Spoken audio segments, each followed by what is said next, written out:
Understanding women and increasing your dating success starts with Donovan Sharp's massive collection of award-winning books and courses.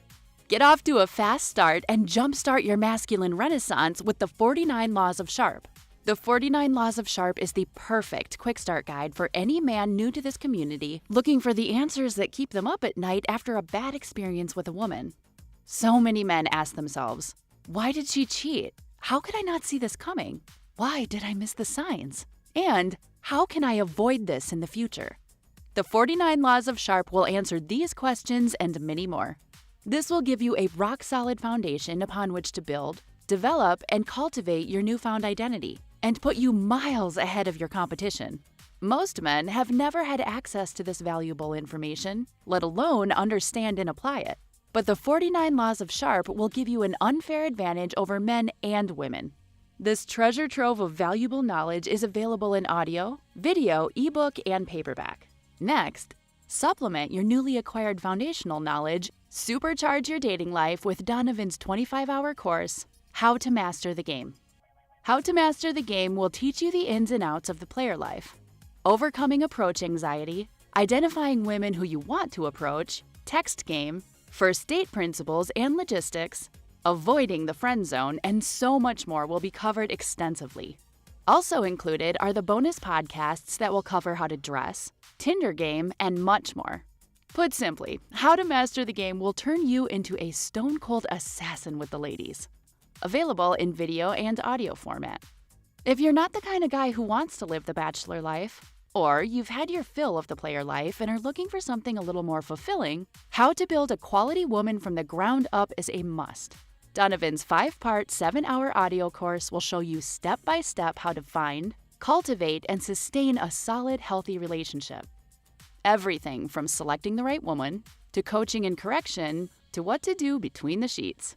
How to Build a Quality Woman from the Ground Up will guide you through the entire process of building the kind of woman you want and need. The strategies and techniques in this course are exactly what Donovan does in his own relationship to this day. And he is living proof that women can be beneficial to men provided they have the right instruction. And finally, the ultimate weapon all men are looking for in terms of being able to read and understand women, Donovan Sharp's revolutionary, one-of-a-kind course that has been called the Cheat Code, Womanese. Womanese is the first and only course of its kind that gives men the raw and honest truth about what women really mean when they communicate verbally. Womanese translates female communication with shocking accuracy and has changed the dating lives and relationships of men the world over. So many men have avoided disaster because of the preciseness and sheer volume of material in this course, which contains over 600 translations. How cool would it be to be able to see through a woman's BS and act accordingly right then and there, rather than getting blindsided when it's too late? What would it be like to have the ability to read a woman like a book based only on what she says? These abilities will be at your disposal with Womanese. Women won't be able to lie to you, cheat on you, deceive you, or take advantage of you. The time and money you'll save pays for the course almost immediately.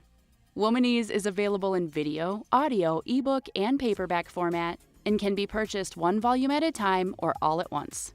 Men in his community often state that the best investment a man can make is in himself.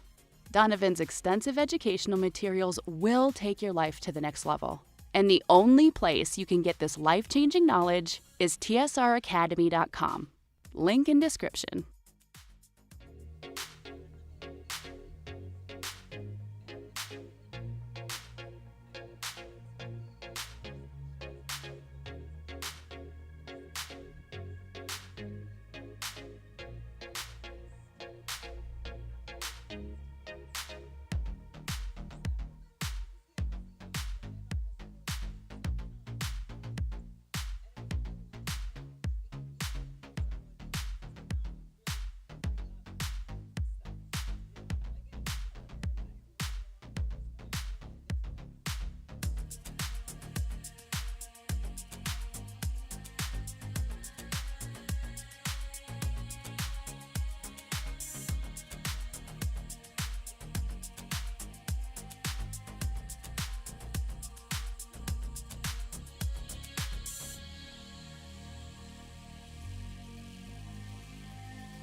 Testing. 1, 2, 3. Testing. 1, 2, 3.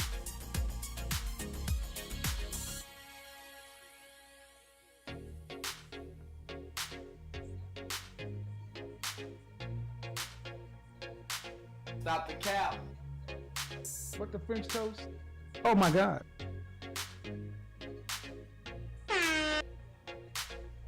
If you're not, then get the fuck out.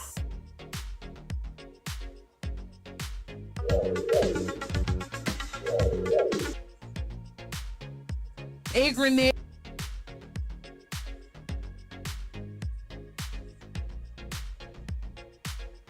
All right, thanks, guys.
A grenade.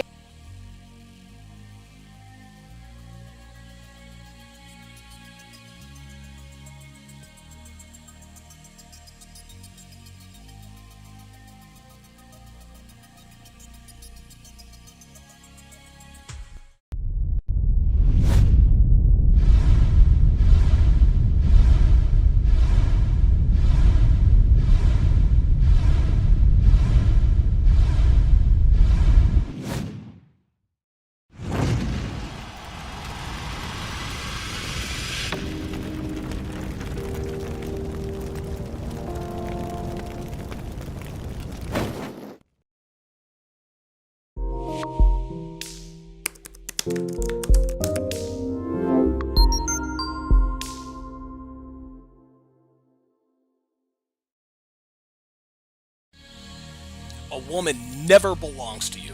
It's just your turn. You lost your edge, she lost attraction for you. That's how it works. What'd you think she was gonna do?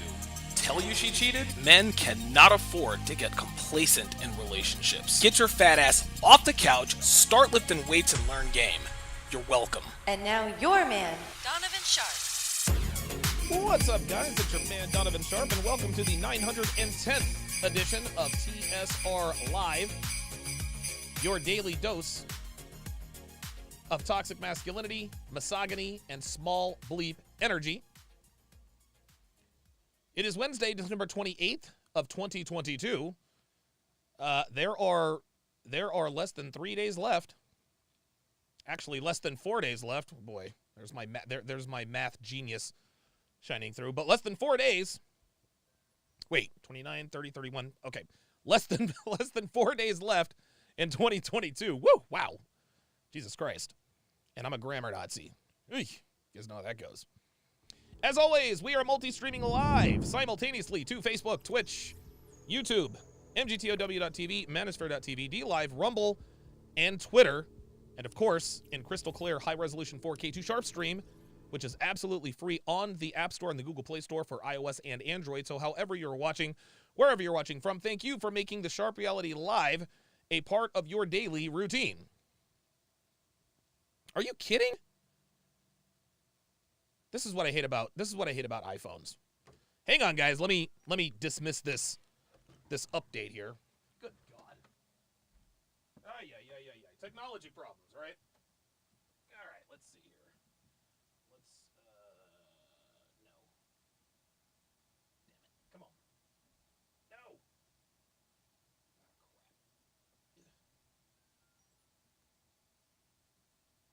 crap. Oops. Oh, nope.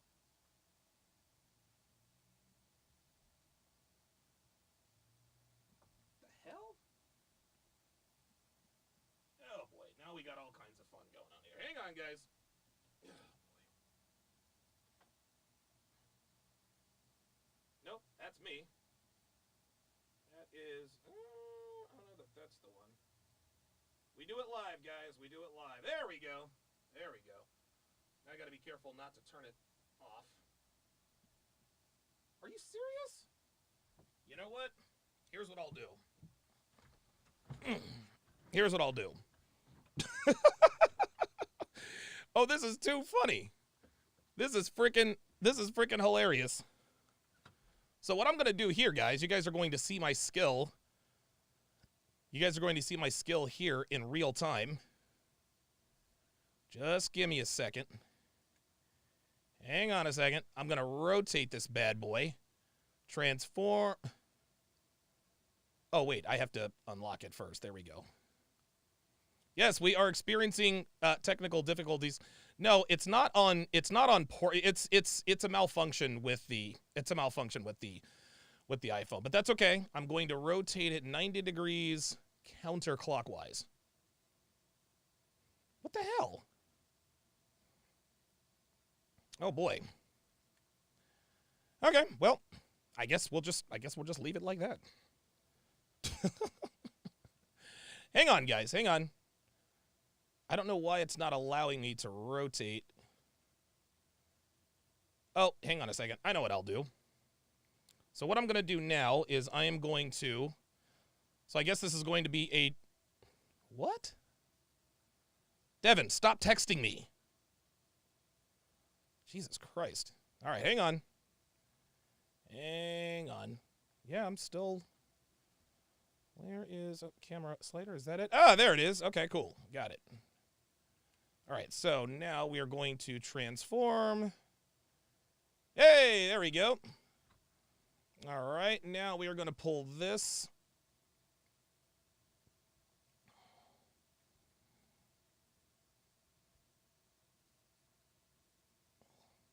There we go. Okay. All right. The resolution clearly isn't where it needs to be, but I can correct that for next time. Anyway. Dude, I'm all twisted now.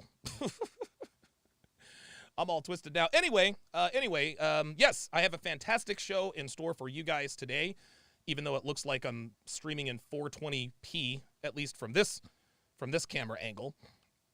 But obviously, I'm going to react to the Courtney Ryan video. It's almost like a de facto part 2 with this particular video.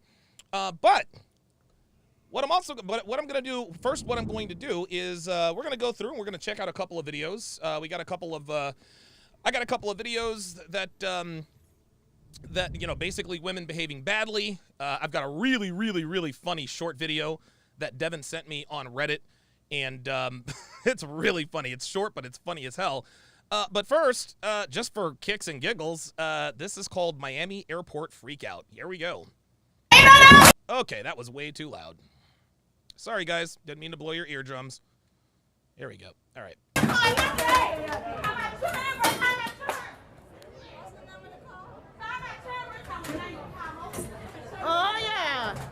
right, here we go. Yo, this.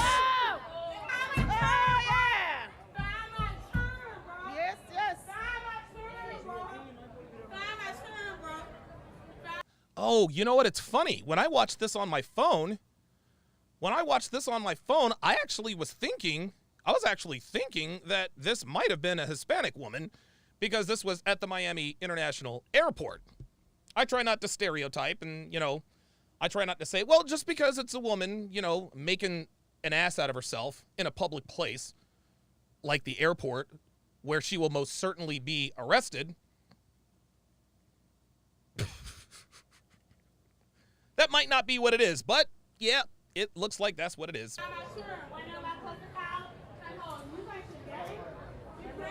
Get out of here, man! Move! Are you serious? Get out! Move! Yo, this girl looks like she wants to fight somebody.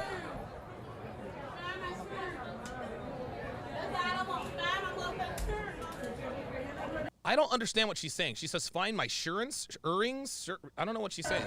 Help me out in the chat, guys. Like, what are we doing here? The blacker the berry, the sweeter the juice. You got that right, Malik. Oh, look at her tucking her titties back in.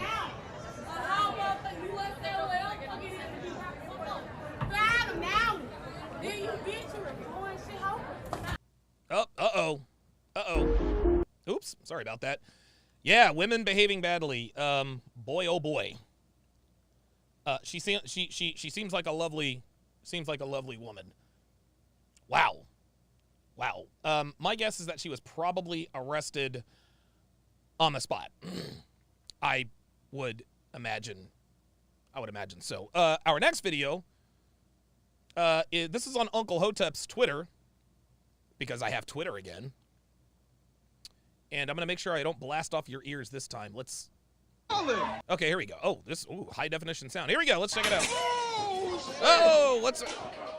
Yep, hood rats. It looks like a waffle. This looks like a Waffle House. Are you kidding me? Is this bitch really getting on? Is she getting on the table? Oh, shit. Oh, look at the white girl fucking her up. Oh, my God. Yo, that white girl fucked her up. Off the top rope. Oh, shit.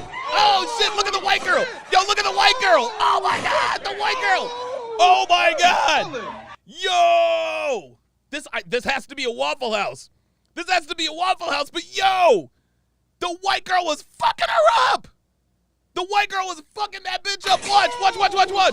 Check it out. Watch this. Look, off the top rope. Look. So she jumps off the top rope. The white girl jumped right in and started fucking her up. Watch. Watch this shit. Off the top rope. She slips. Whoop. Boom. And look at the white girl. Watch the white girl. Bat. Oh, my God. Yo. Holy moly. Oh, my God. I have never seen a black woman take an ass whooping like that from a white girl. I have never, ever seen that. Wow. Woo.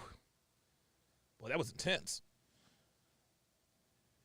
Shout out to Devin, who sent me this video from Reddit Next Fucking Level. It says, the neighbor who came to the house to say he was cheated on by his wife. Let's take a look.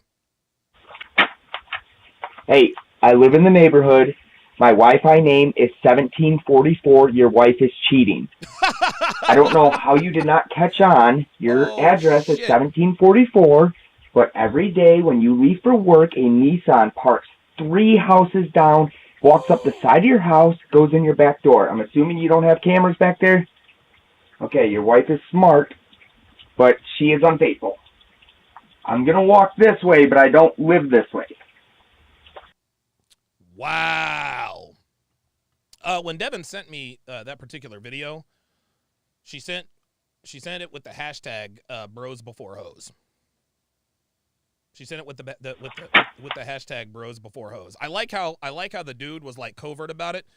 He's like, your girl is cheating on you. Your girl is cheating on you. She's a hoe. She's smart, but she's a hoe. So just so you know, like she's fucking that nigga two houses down.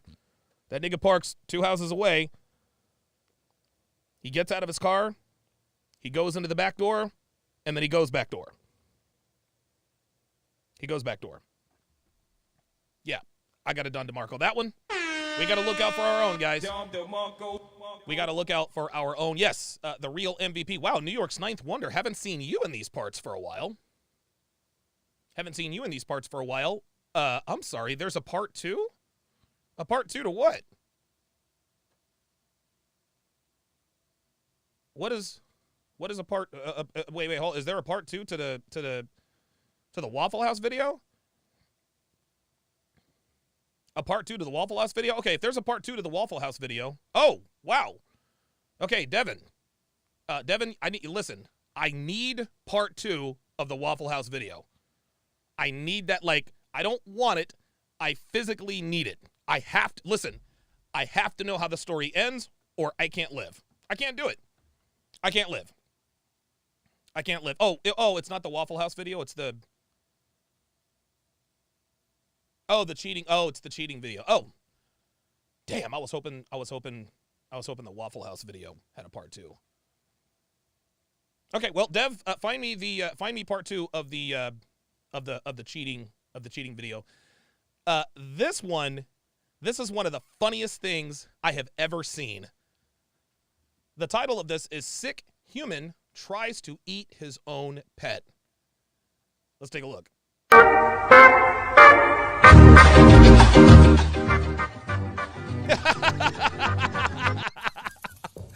Look at him.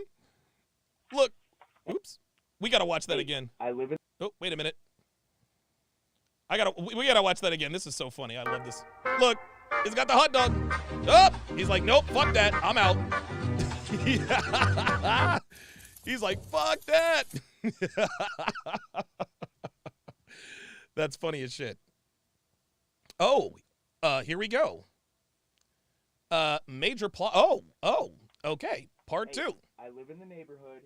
My Wi-Fi name is your wife is cheating.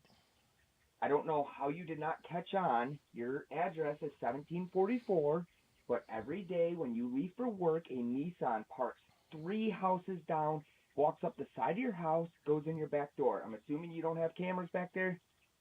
Okay, your wife is smart, but she is unfaithful. I'm going to walk this way, but I don't live this way. Okay. Hello? Hey, I just wanted to apologize for last night. I know I probably shouldn't have broke the news like that, but I had a few drinks. Are you the guy that changed his Wi-Fi name to 1744 Wife is Cheating? Yes, I thought I was being clever by using your address. I thought you'd catch on. It was stupid, but no, dude, she is cheating. Every time you go to work, I see this guy walk up the side of your driveway and go into your back door. Okay, so you got a few things wrong there. The wife is the one that's actually driving and going to work, and the guy is for me, and yes, he does come in my back door. Oh my God. Wow, all right, fuck, my bad, dude. Yeah. I mean, thank you, though. Like, I really didn't have the courage, and this is actually life-changing. Hey, I'm very glad I could help, and I'm also sorry at the same time. All right, have a good one.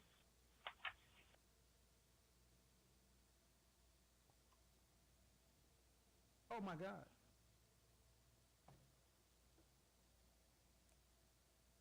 Didn't see that one coming.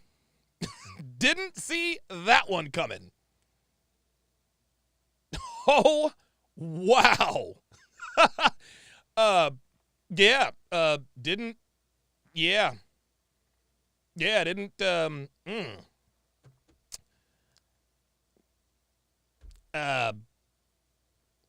shout out to the neighbor trying to help his neighbor out. He says he comes in the back door. Hey, then, I live in the he comes in the back door, then comes in my back door.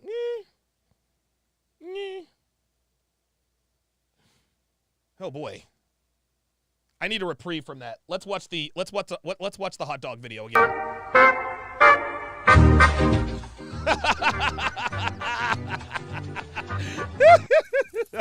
That dog is like, I'm out. Woo! Wow. Okay.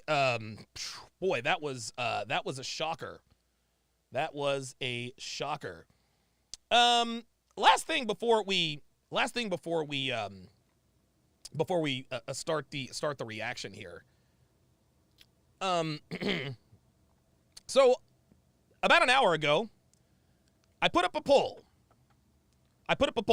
And I said, which of these women will have better dating options in 2023? It looks like there are a shade over 1,500 votes so far, and the two that I put, the two choices, Pearl Davis or Brittany Renner. Brittany or Pearl. 86% at this point have selected Pearl. 14% are clearly men who are not paying attention. So let's go to the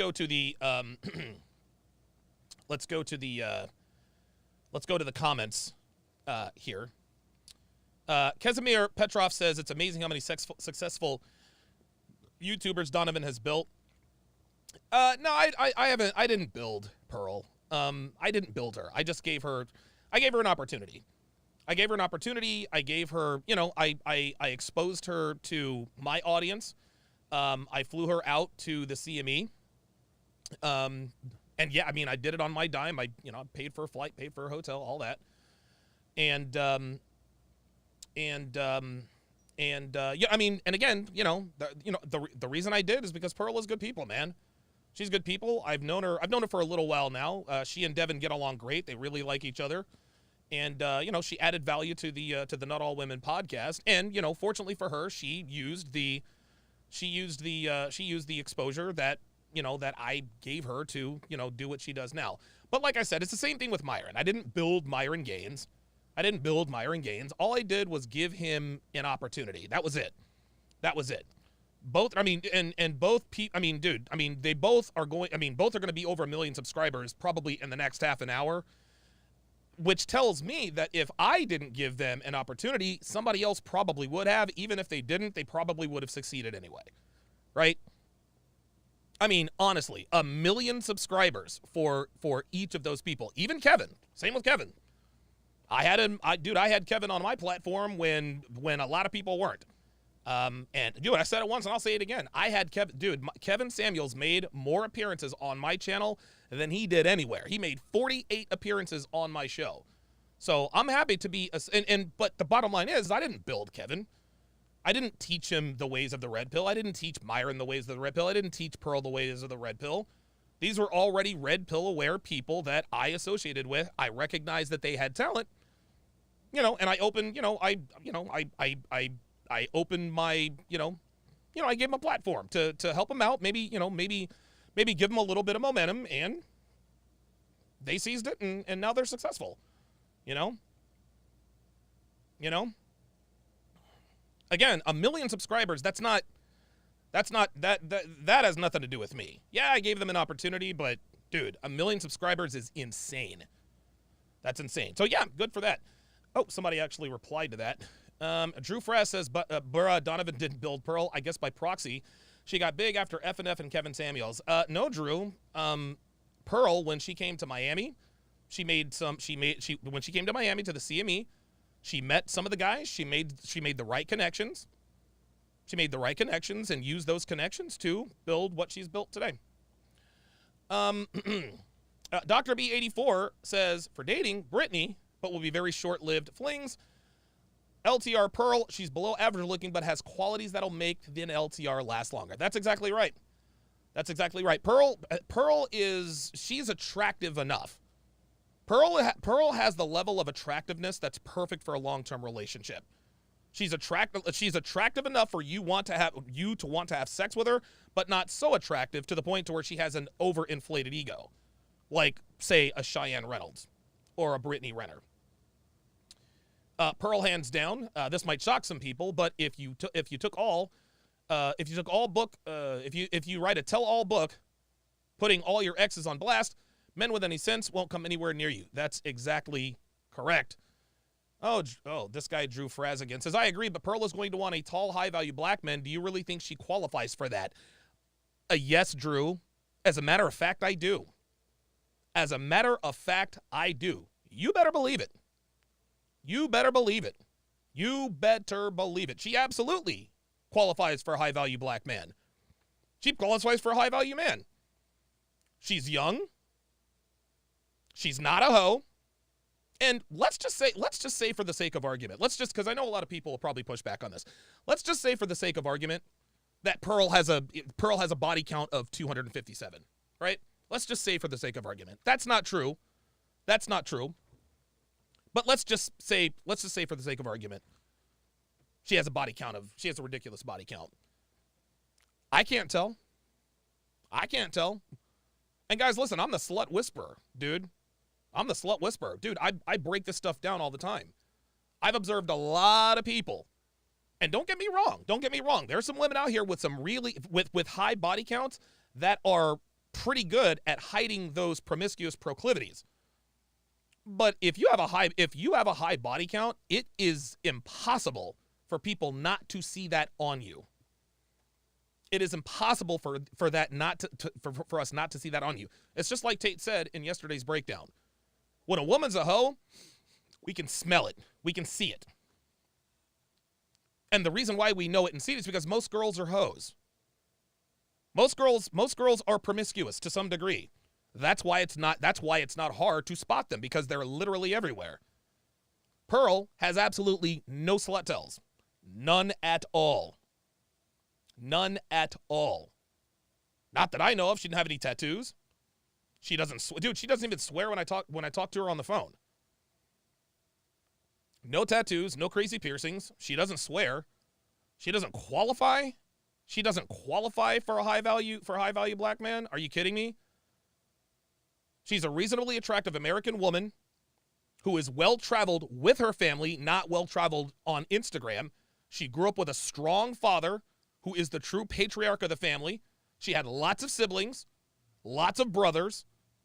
Her mom and dad adopted a bunch of kids, and her dad's a top 1% man. You better fucking believe she qualifies. You better believe she qualifies for a high value black man. Because I'll tell you this. You take any high value black man, who are they picking? Are they picking Pearl or are they picking Brittany? I'll tell you who they're not picking. She hasn't racked up a body count yes, Brittany has, so yes, her reputation isn't tarnished. Drew Fraz says, I mean, she's not a virgin, we know that. And I recall her avoiding the body count question last time she was asked, so how do you know that? It's not public, but it would raise questions for any skeptic, for a skeptic eye, just saying. Yeah, that's, Drew clearly is the type of dude who just wants to label everybody a slut. And I know it would be very easy to do that. Because like I said, we'll never ever know what Pearl's body count is. We'll never ever know what anybody's body count is. But this is why I teach what I teach. I teach you to recognize the behaviors of women who have promiscuous proclivities. Pearl does not. Pearl is fit, she's feminine, and she's friendly. That's it.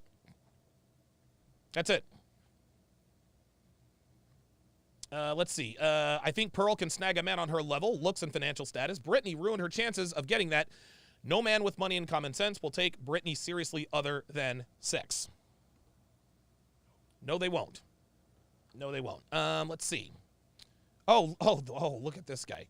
I think Brittany got this hands down. Men are visual creatures, so the most attractive will always win. Now, keeping the guy or making him want to commit is a different thing. You got to be kidding me. See, this is the thing, K-Po, is that, yes, Brittany looks better. Brittany looks a lot better than Pearl. Brittany blows Pearl away in looks. But Pearl has better options than Brittany. Pearl has better options. Oh, wow, there's a part 3. Okay. All right, so I guess we'll look at the part 3 after this. How about that? B. Davis says, as long as there are simps, she will never run out of options. That's correct. Unfortunately for Brittany, she doesn't want any of those options. Brittany said it herself. Yeah, my DMs are flooded with guys all the time. Not interested in any of them. That's it. The Solitary Soldier says, if Brittany lowered her standards, she'd run circles around Pearl. All Brittany has to do is stay out of her own way. No, she actually would not run circles around Pearl.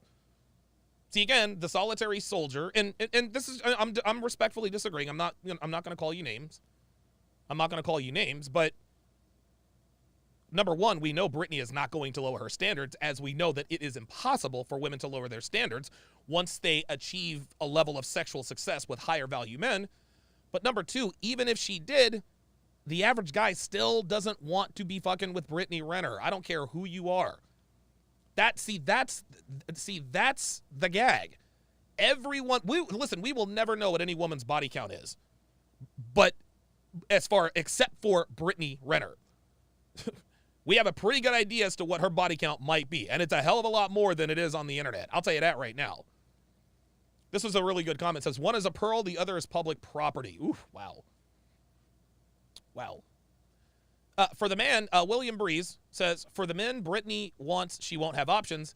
If she were to date a normal guy making money, she'll be fine. No, she won't, because that's not what she's going to do.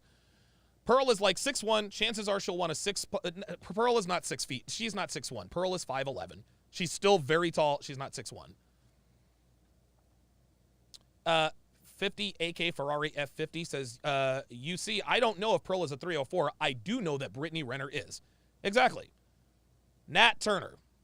If I had to choose, I'm going with Brittany. Can't look at Pearl every day. This is one of those fake-ass pro-blacks. This is one of those fake-ass pro-blacks. Number one. Number two, it's one of those dudes who are a simp. You would really choose Brittany after all the athletes and rappers who have skeeted in her? Are you kidding? Give me a break. This guy was funny. He says, you were out of line for this one. Yeah, Ryan Simpson says, unanimous decision, Pearl all day, bruv. You better believe it. You better believe it. Visionary says, Pearl is more beautiful and looks more feminine. I mean, look. I get it. Pearl is the better option, but let's call a spade a spade. Brittany is far more attractive than Pearl is. It is what it is. It is what it is. Well, she is far more physically attractive than Pearl is. I'll put it to you that. I'll put it to you like that. Pearl hands down. Let's see.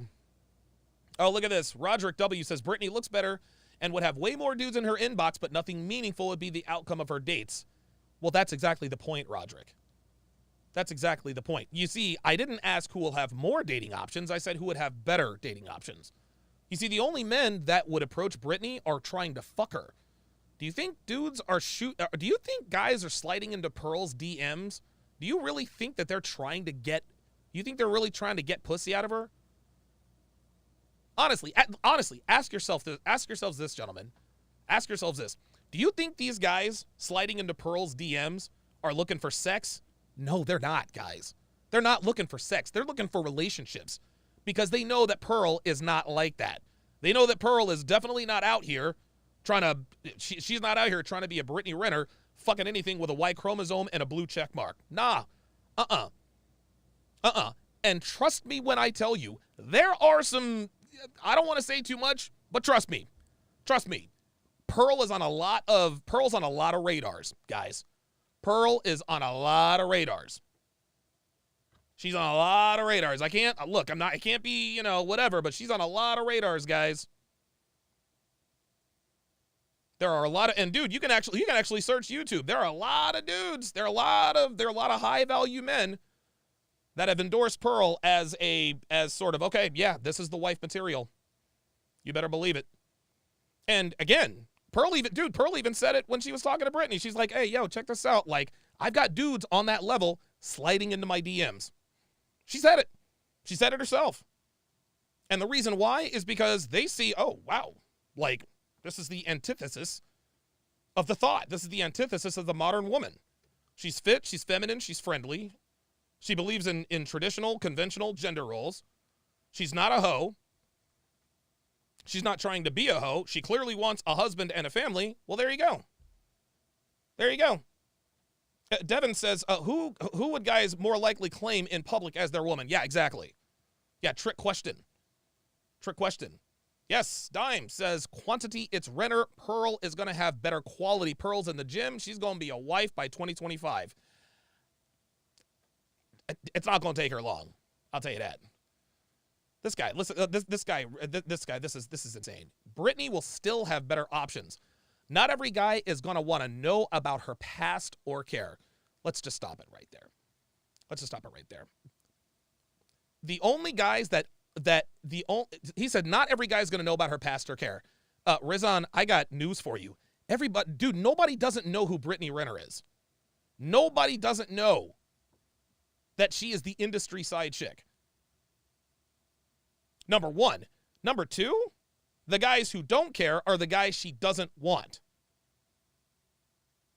Yo, you're right. Not every guy is going to know or care about her past. But guess what? Those are the guys Brittany does not want. And she said as much in the interview with Pearl. He said Pearl is average looking with makeup, below average looking without it. And she's flat and not thick like Brittany. Most guys go for looks. Pearl is a 4. Brittany is an 8.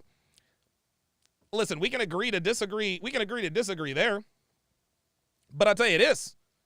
Most guys go for looks as far as short-term relationships are concerned. One-night stands, fuck buddies, situationships, and entanglements. Yes, most guys do go for looks. If guys are looking for some fun, they go after Brittany. If they're looking for a wife, they go after Pearl. So, yeah, listen, you can say Pearl is a 4 and Brittany is an 8. Guess what? Brittany's all used up. Brittany's all used up. John Brown says, any high-end man is going to be smart enough to do some sort of background check on a woman before making any permanent moves. I agree, John Brown, but he won't have to do a background check. He won't have to do a background check on Brittany because everyone knows who and what she's done. Any man with options and brain cells, he continues, will be careful when picking wife material. This also comes down to what kind of men these women want, and the higher end the man, the more baggage for the woman. Then, as the dearly departed Mr. Samuels would say, they can get ready to buy a dog and die alone. There you go. There you go. Listen to this guy. He said, yeah, you can do a successful background check on Renner because she's semi-famous, and a lot of her past is on social media. That's kind of the point. That's kind of the point. There is no way you will know what she has done in most cases. You won't know her true body count or what she did prior to meeting you. You're exactly right. But again, oh, here we go. Also, I guarantee her inbox is flooded with thousands of dudes. They may not be top 1% in income and looks like she wants, but she can easily find a dude with her past. A lot of dudes truly don't care. Right again. But here's where you're wrong. Brittany Renner's not fucking with non-top 1%ers. I'm trying to tell you, it's over for her. She's done. Like, guys, this is the kind of ignorant, oh boy, this is the kind of ignorance, this is exactly the kind of ignorance we're dealing with as far as dudes are concerned. We actually have people who think that Brittany Renner has higher quality dating options simply because she looks good. What are we doing? What are we doing? Yeah, Secondhand Truth says Renner is not even worth bragging that you bagged her. Exactly. Like, honestly, honestly, Brittany Renner, she's not even a trophy fuck anymore. This guy, KJ, says, guys, I love Pearl, but Brittany Renner will pull a millionaire way before Pearl. You sure about that, KJ? You sure about that? I'm not so sure about that. Yeah, Brittany can pull a millionaire for about 20 minutes. Yeah, listen, Brittany can pull millionaires all day long. As a matter of fact, that's actually what she used to do. But she can't anymore. And that's why she is where she is now. So yeah, the poll, the jury is still out. Let me go ahead and refresh the data here. Let me see if the percentage has changed. Yeah, 86% to 14. It looks like that's probably going to be what it is. I think Drew Fraz is just a hater. You know. Here we go. There we go. There we go. Whoa. Here we are. Jerron Taylor says, honestly, it's something about Pearl I don't trust. Oh, boy. She is 25, yet she talks like she isn't a modern woman. Pearl is super cool, but I think she is smart, say businesswoman who took advantage of a space. She doesn't bring anything new or original to the table. She just says all the talking points of the manosphere. It's just instead of black men. It's a white woman. I think Pearl secretly is just like most women today, but caters to men publicly. Brittany can naturally attract much more men than Pearl, and despite her being a hoe, she hasn't ruined herself with a bunch of piercings and tats. She cleaned up her image a little bit. She can get some good options tomorrow. Jerron, my friend, you are lost. You are lost. You're lost. Let's unpack this. Let's just unpack this here for a little bit. Number one, Brittany Renner has ruined herself with tattoos. Have you not been paying attention? Brittany Renner has a neck tattoo of a spider. She's got a neck tattoo of a spider. Let's just get that out of the way. Number two, she's been trying to clean up her image for the last year. She's been trying to clean up her image for the last year. Guess what? Dude still ain't hollering. Number three, he says, honestly, it's just something about Pearl I don't trust. She's 25, blah, blah, blah, blah, blah. This is another one of these nigga haters. See, these niggas over at NiggaTube, they talk a bunch of shit about Pearl. They talk about, oh, it's only black men, this and that and the other. They just don't like that she has a bigger channel than they do. That's what that is. That's who I was referring to when I was talking about these jealous ass niggas, these haters. I didn't want to put it there, but I guess I'm gonna have to. What is it about something you don't trust? What is it about something you don't trust? What gives you the impression that you can't trust someone like Pearl? Yeah, I didn't think so. No, you are the typical black dude who kowtows and panders to black women. And so I don't trust. There's just something about her I don't trust. Bruh, you sound like a woman.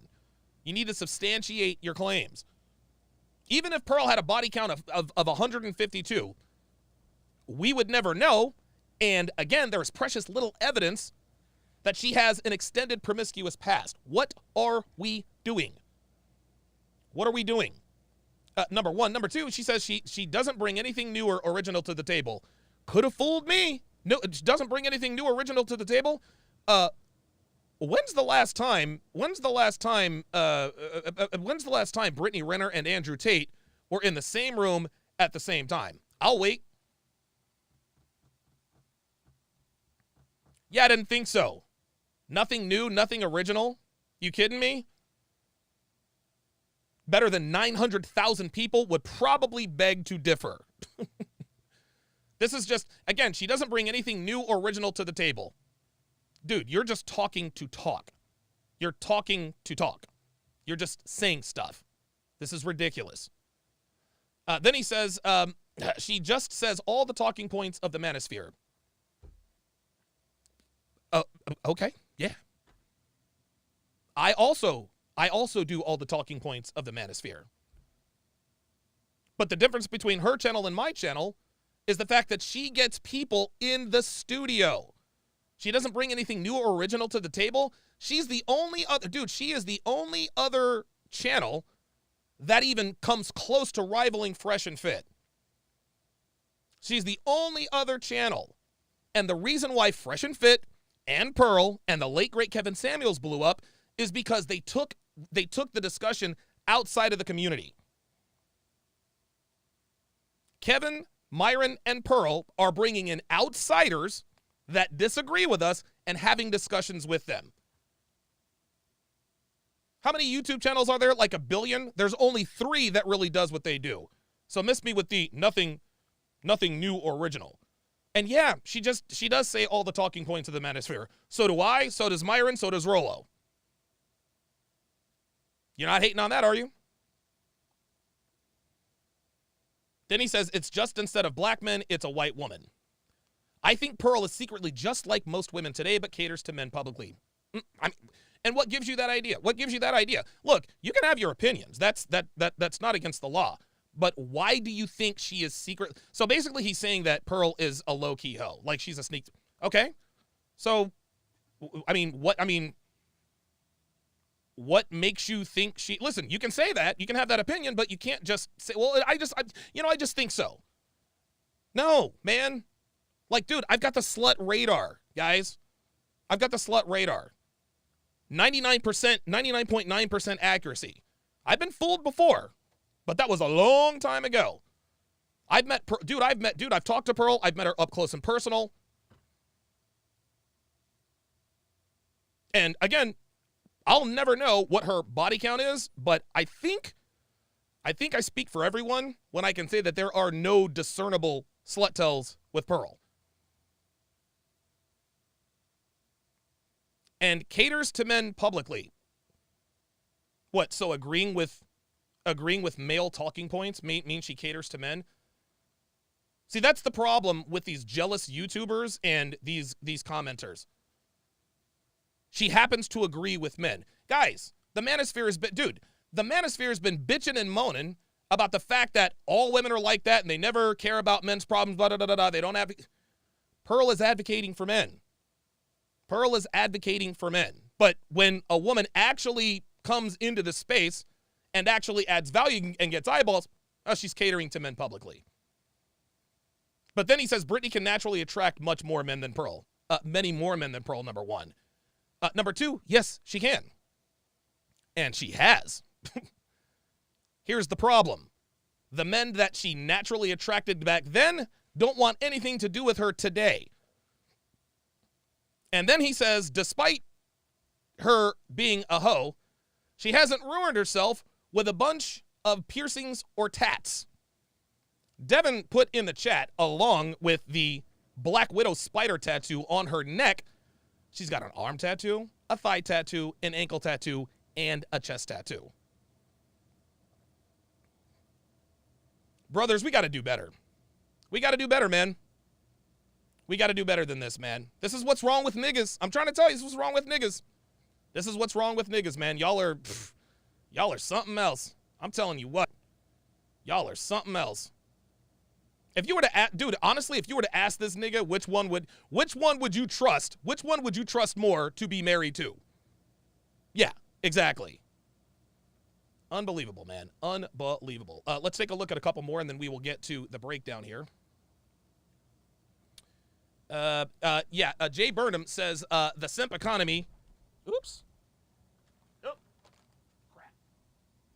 Hang on, guys. Hang on. Okay, there we go. All right.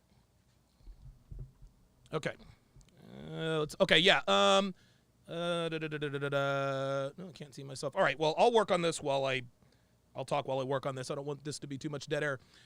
Jay Burnham says, a simp economy is high. A lot of men are starving. I'll say BR. You're right. You're right on the first two. The simp economy is high, and a lot of men are starving. But guess what? Brittany Renner doesn't date quote-unquote starving men. Brittany Renner is not going to date men who do not have options. Again, this is what women do to themselves. They think that because high-value men smash them, that high-value men must also want to commit to them. And for a while, Brittany had the world at her feet. Okay, there I am. For a while, Brittany had the world at her feet. And like I said, she pissed away her winnings. Unbelievable, dude. Grim Reaper says, a woman who's compliant with a good personality can make up for deficit in looks. Pearl will have the better choices. Thank you. There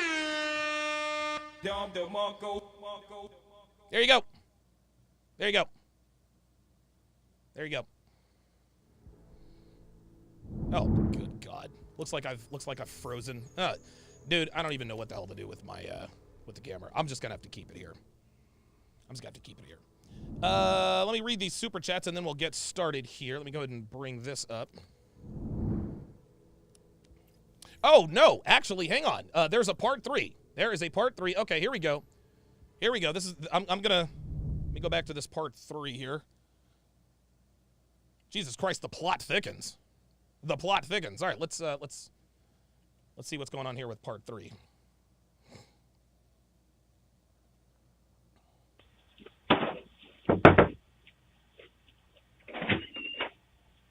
What the? Hey! What's that for? Well, you know what my face looks like now. Oh, wait a minute. All right, now I got to... Sorry, guys. There you go. Sorry about that, guys. I just wanted to say that I'm... All right, here we go. Part 3. Nope.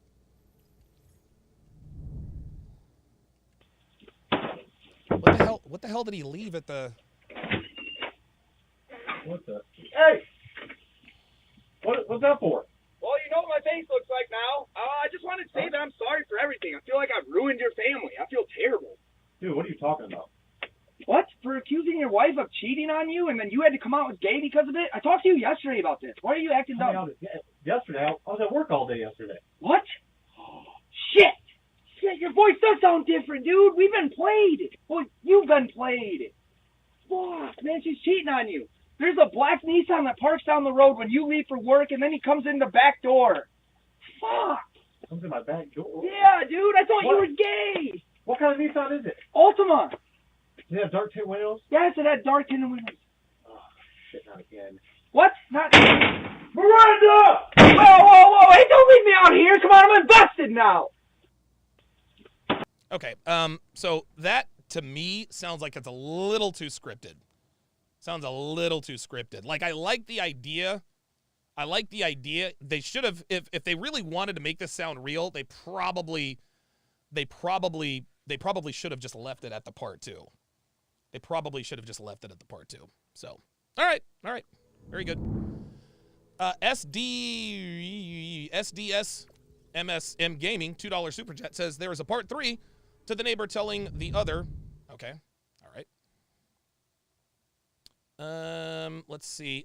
Black Bruce Lee with the $10 super chat says, Donovan, just ask all the guys who thinks Brittany has better options than themselves, better options than Pearl would wife her themselves. I'll wait. Exactly. Yeah, you can tell that's scripted. You can tell that's definitely scripted. Part 1, yeah, there you go. The level up man nailed it. Part 1 might have been organic. Part 2 was fishy. Part 3 was scripted. Yeah, the whole he comes in the back door and then comes in my back door. That's a little too cheeky. That's a little too much. That's a little bit too much. Hey, listen, man. Hey, it was fun while it lasted, right? It was fun while it lasted. All right. And so to business.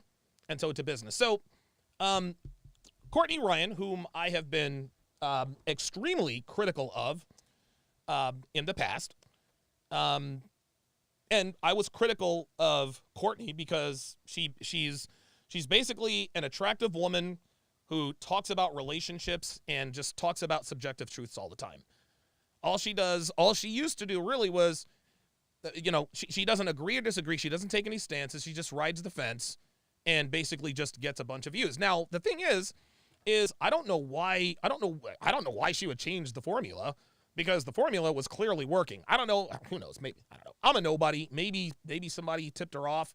Maybe Courtney took my criticism as constructive and decided to do something about it. Whatever her reasoning is for taking it in this new direction, I am 1,000%. This is 1,000% better. So now Courtney is now taking the conversation to the streets. And it's interesting. She still, quote unquote, fence rides to some degree, but that doesn't matter. What matters is that, again, someone on the outside is giving us a glimpse into what modern women are really like. A lot of people are very critical of Fresh and Fit because of the guests that they have on. They talk about how Myron and Fresh only bring on these Miami 304 yacht thoughts, and they just dunk on them all night long, which is great. It's great fun. It's entertaining. I've been on like 20-something episodes. Love it every time. Right? But what people fail to realize is that the girls that come onto Fresh and Fit are from all over. Of course, there's no real way to prove that, but you're just going to have to take their word for it when the girls tell them where they're from. Well, Courtney lives in Cleveland.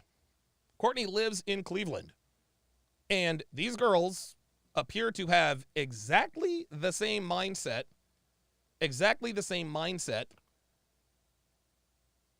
as the girls in Miami. So without further ado, it's called The Rise of Single and Childless Women. The Rise of Single and Childless Women. And this is sort of a de facto part 2 to the first video. So here we go. Hi everyone, welcome back to my channel. If you're new here, I'm Courtney Ryan, and in this video I have a group of women here with me today, and we're going to be talking about the topic of the rise of single and childless women. So recently Morgan Stanley has projected that 45% of women will be single and childless between the ages of 25 and 44 by the year 2030. So I've actually covered this in a solo episode on my channel already. If you haven't seen that and want to hear. Alvin Sam with the $2 super chat says Courtney is the feminine feminist. Yeah, I agree. My perspective and thoughts, be sure to go check that out. But this video specifically is going to be getting the opinion. What the hell is that? And thoughts and initial reaction from a group of other women and giving a woman's perspective on the topic and why they think this is occurring. So let's get started. Okay, women react to the rise of single and childless women. So basically there has been a study research done by Morgan Stanley where they're projecting 45% of women between ages 25 and 44 to be single and childless by the year 2030. And then more than 50% of women currently are childless at 30. So from a woman's perspective, also being 30 yourself, like what factors do you think are contributing more to women being single? So this is Gab. This is the Jeep chick who I think has a job in the media with the Cleveland, what are they, the Cleveland Guardians now? I think right now, yeah, it was the background music. More of us are single because we grew up in this craze of going, you go to college and you like, now you gotta have debt and now you gotta work it off. Like, whoa. That's part of it. Let's see if she keeps it real. We were a little more, you know, I hate to be cliche, but in that empowerment mode of women really grinding after it. And we've broken a lot of, barriers, so to speak, in different capacities. You see more. Yeah, it's called a hymen, sweetheart. That's really the only barrier that you've broken. Gab here won't come right out and say it, so I will. The reason why most women are single is because most women are hoes. That's all there is to it. College turns girls into raging sluts. Always has, always will. More women doing certain jobs that maybe before only belonged to men or it was majority men. You saw that flux happen. So as a natural byproduct, some of us, when we get into that go mode and we're hustling or fucking, doing our best to be a leader in whatever field we're at, fucking, we have our competitor hat on and maybe some of our priorities took a back seat. I know for me, I feel like it's more like I just had some bad decisions. So like I don't want to say wasted my time on some experiences, but those were experiences I had to learn. So I feel behind, but. Oh boy. Made some bad decisions. Had to learn, blah, blah, blah, blah, blah. All right. At least she admitted to making bad decisions.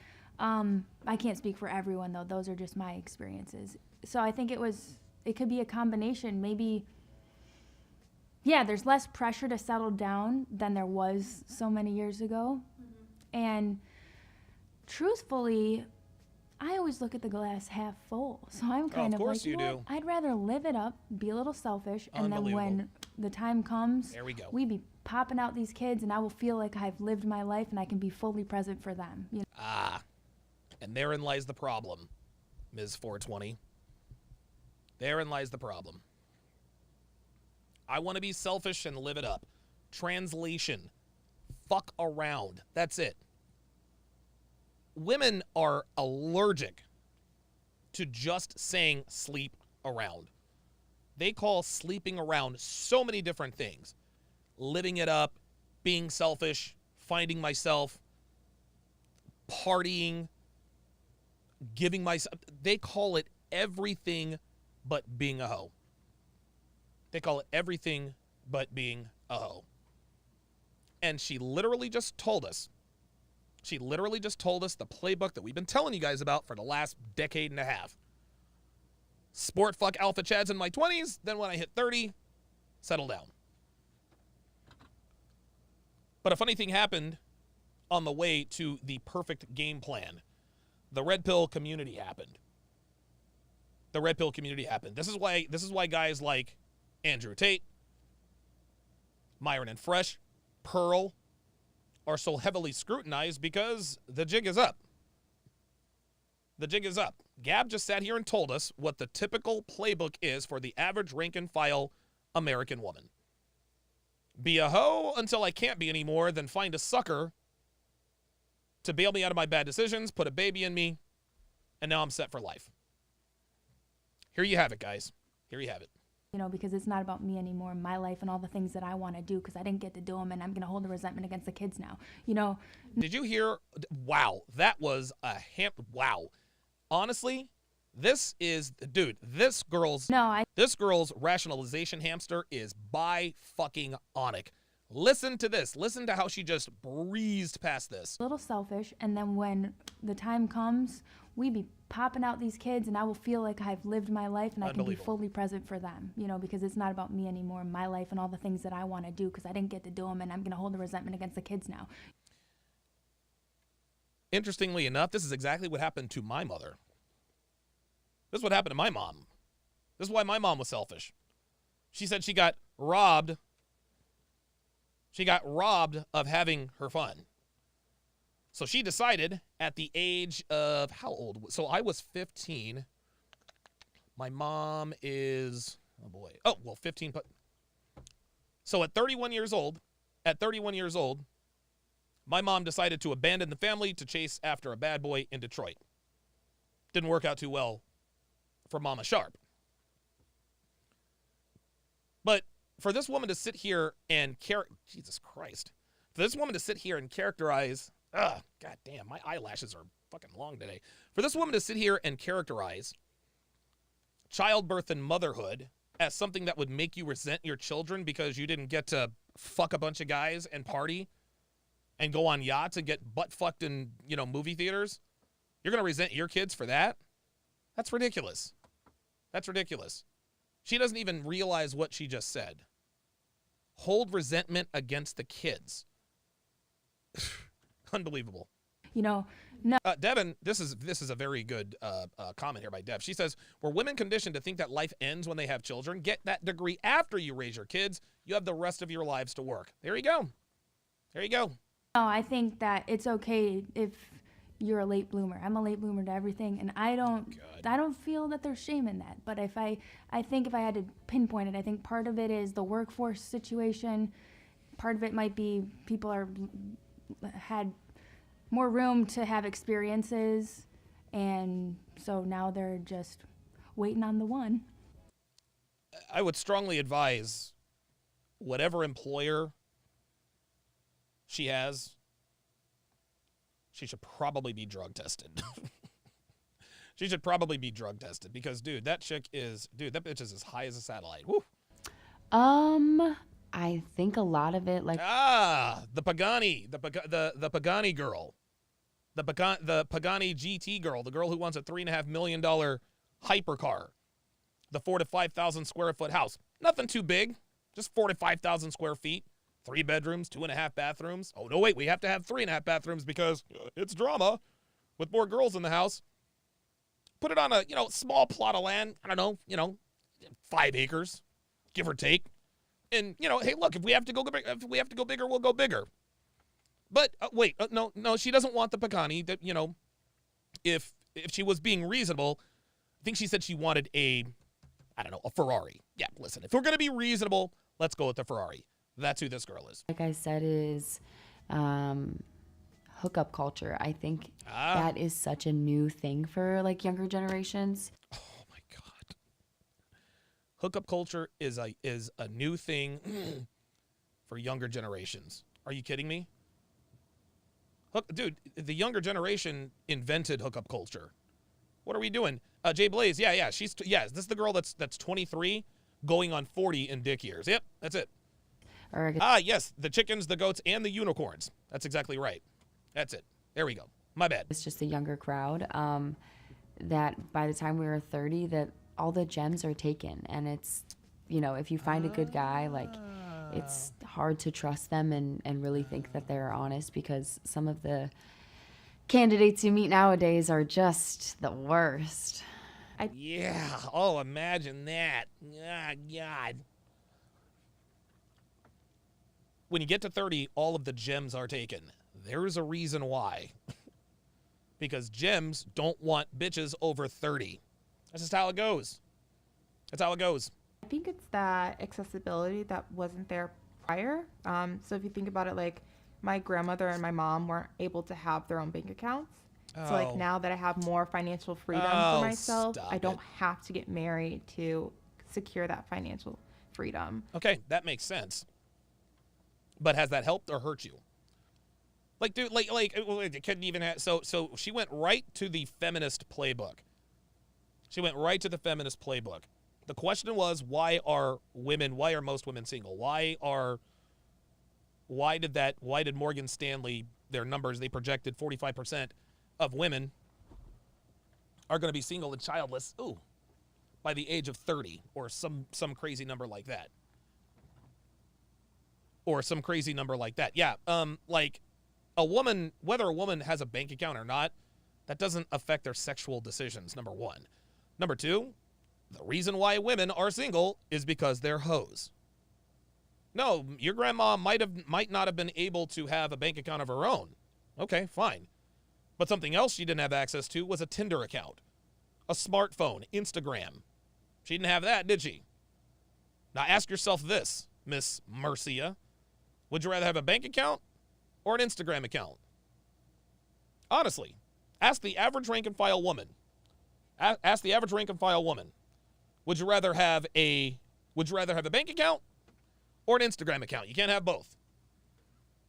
So like I think women are choosing to be single now because they are more accessible to different careers that are able to pay them to be single. Like there's no more where you have to marry a man to ensure that you're able to have an income. Yeah.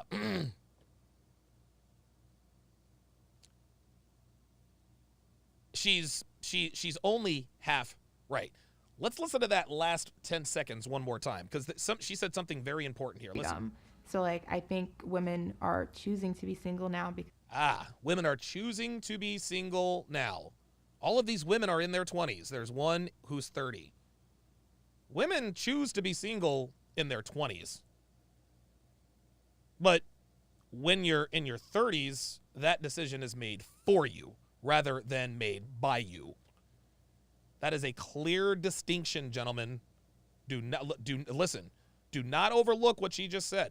She says women are choosing to be single. She's right. As long as they have options.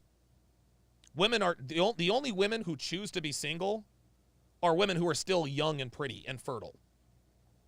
But the 37-year-old who's been ran through, she's not choosing to be single. That decision was made for her. Well, when was that decision made, Donovan? When she chose not to be single. See, that's what women don't understand. When they choose to be single in their 20s, they're also choosing to be single in their 30s, 40s, and eventually their 50s. Be careful what you wish for, ladies. Listen, you guys wanted sexual freedom, you got it. Because they are more accessible to different careers that are able to pay them to be single. Like there's no more where you have to marry a man to ensure that you're able to have an income. So I think that's the biggest factor. You know something? I'm going to point something out here. A lot of these women like to point out the outlier situations as far as like men of the past are concerned. Right? A lot of them like to do that. Well, men back in the day, women couldn't have the bank account. Women couldn't do this, women couldn't do that, and men took advantage of that. Let me say this about that. Were there some men back in the day who took advantage of women? Absolutely. Absolutely. Yeah, guys, listen, there were assholes in every generation. There were assholes in the 17, 18, and 1900s. That's never going to change. But for every fucked up situation there were 100 good situations. And as we all know, women like to use the outlier situation to justify their bad decision making. Well, if we really went back to when it was, we'd have to be subservient and this and that, and I don't want to have to rely on a man because he'll leave. Dude, men didn't leave their wives back then. Men took care of their wives and children. They took care of their wives and children. Dude, this is why nobody got divorced back in the day, because men didn't divorce their wives. Most men back then loved their wives, took care of the wife and the kids for the rest of their lives. But no, they let Cosmopolitan spin all these bullshit stories about, oh, this guy left his wife. No, that's not the way it was. Yes, there were assholes back then. You better believe it. Of course, there were plenty of assholes, asshole husbands back in the day.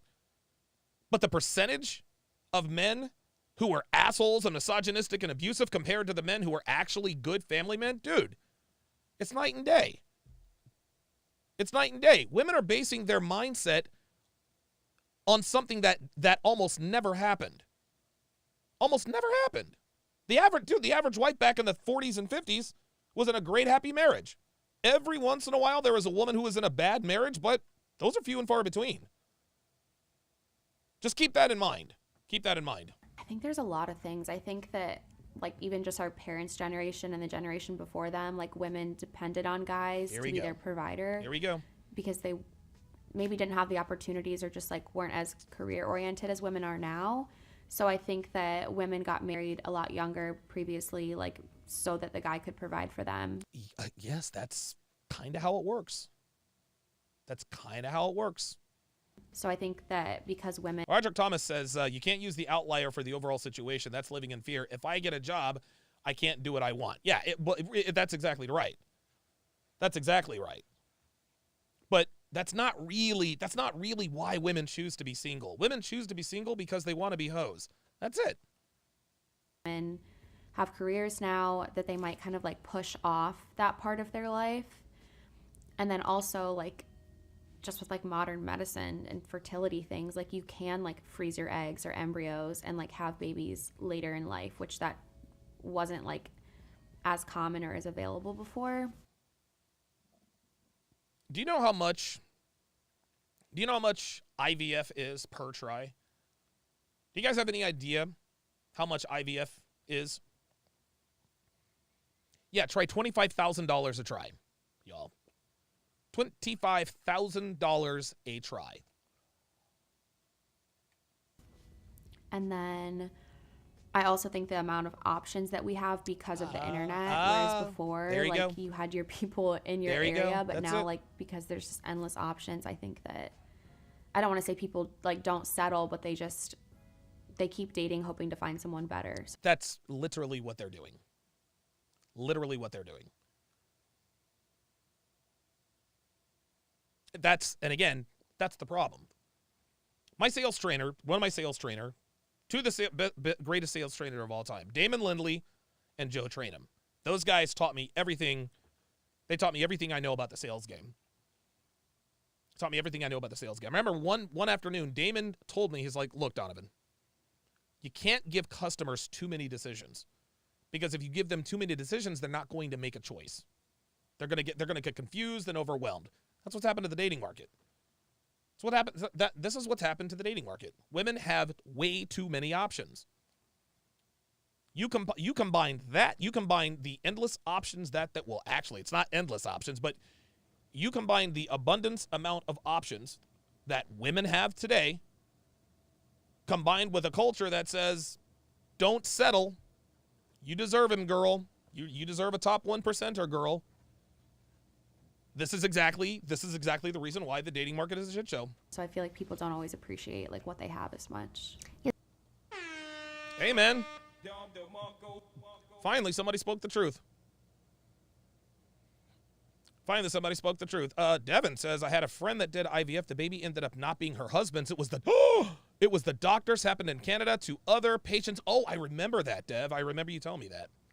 That's crazy. Yeah, they don't want to feel like they're settling, right? So Yeah. they're single for longer. Everything's getting pushed back. I feel like they're... Yeah, but oh, God.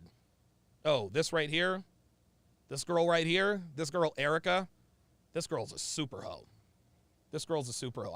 I think this girl has probably fucked more men than Brittany Renner. I'm not kidding. I'm not kidding.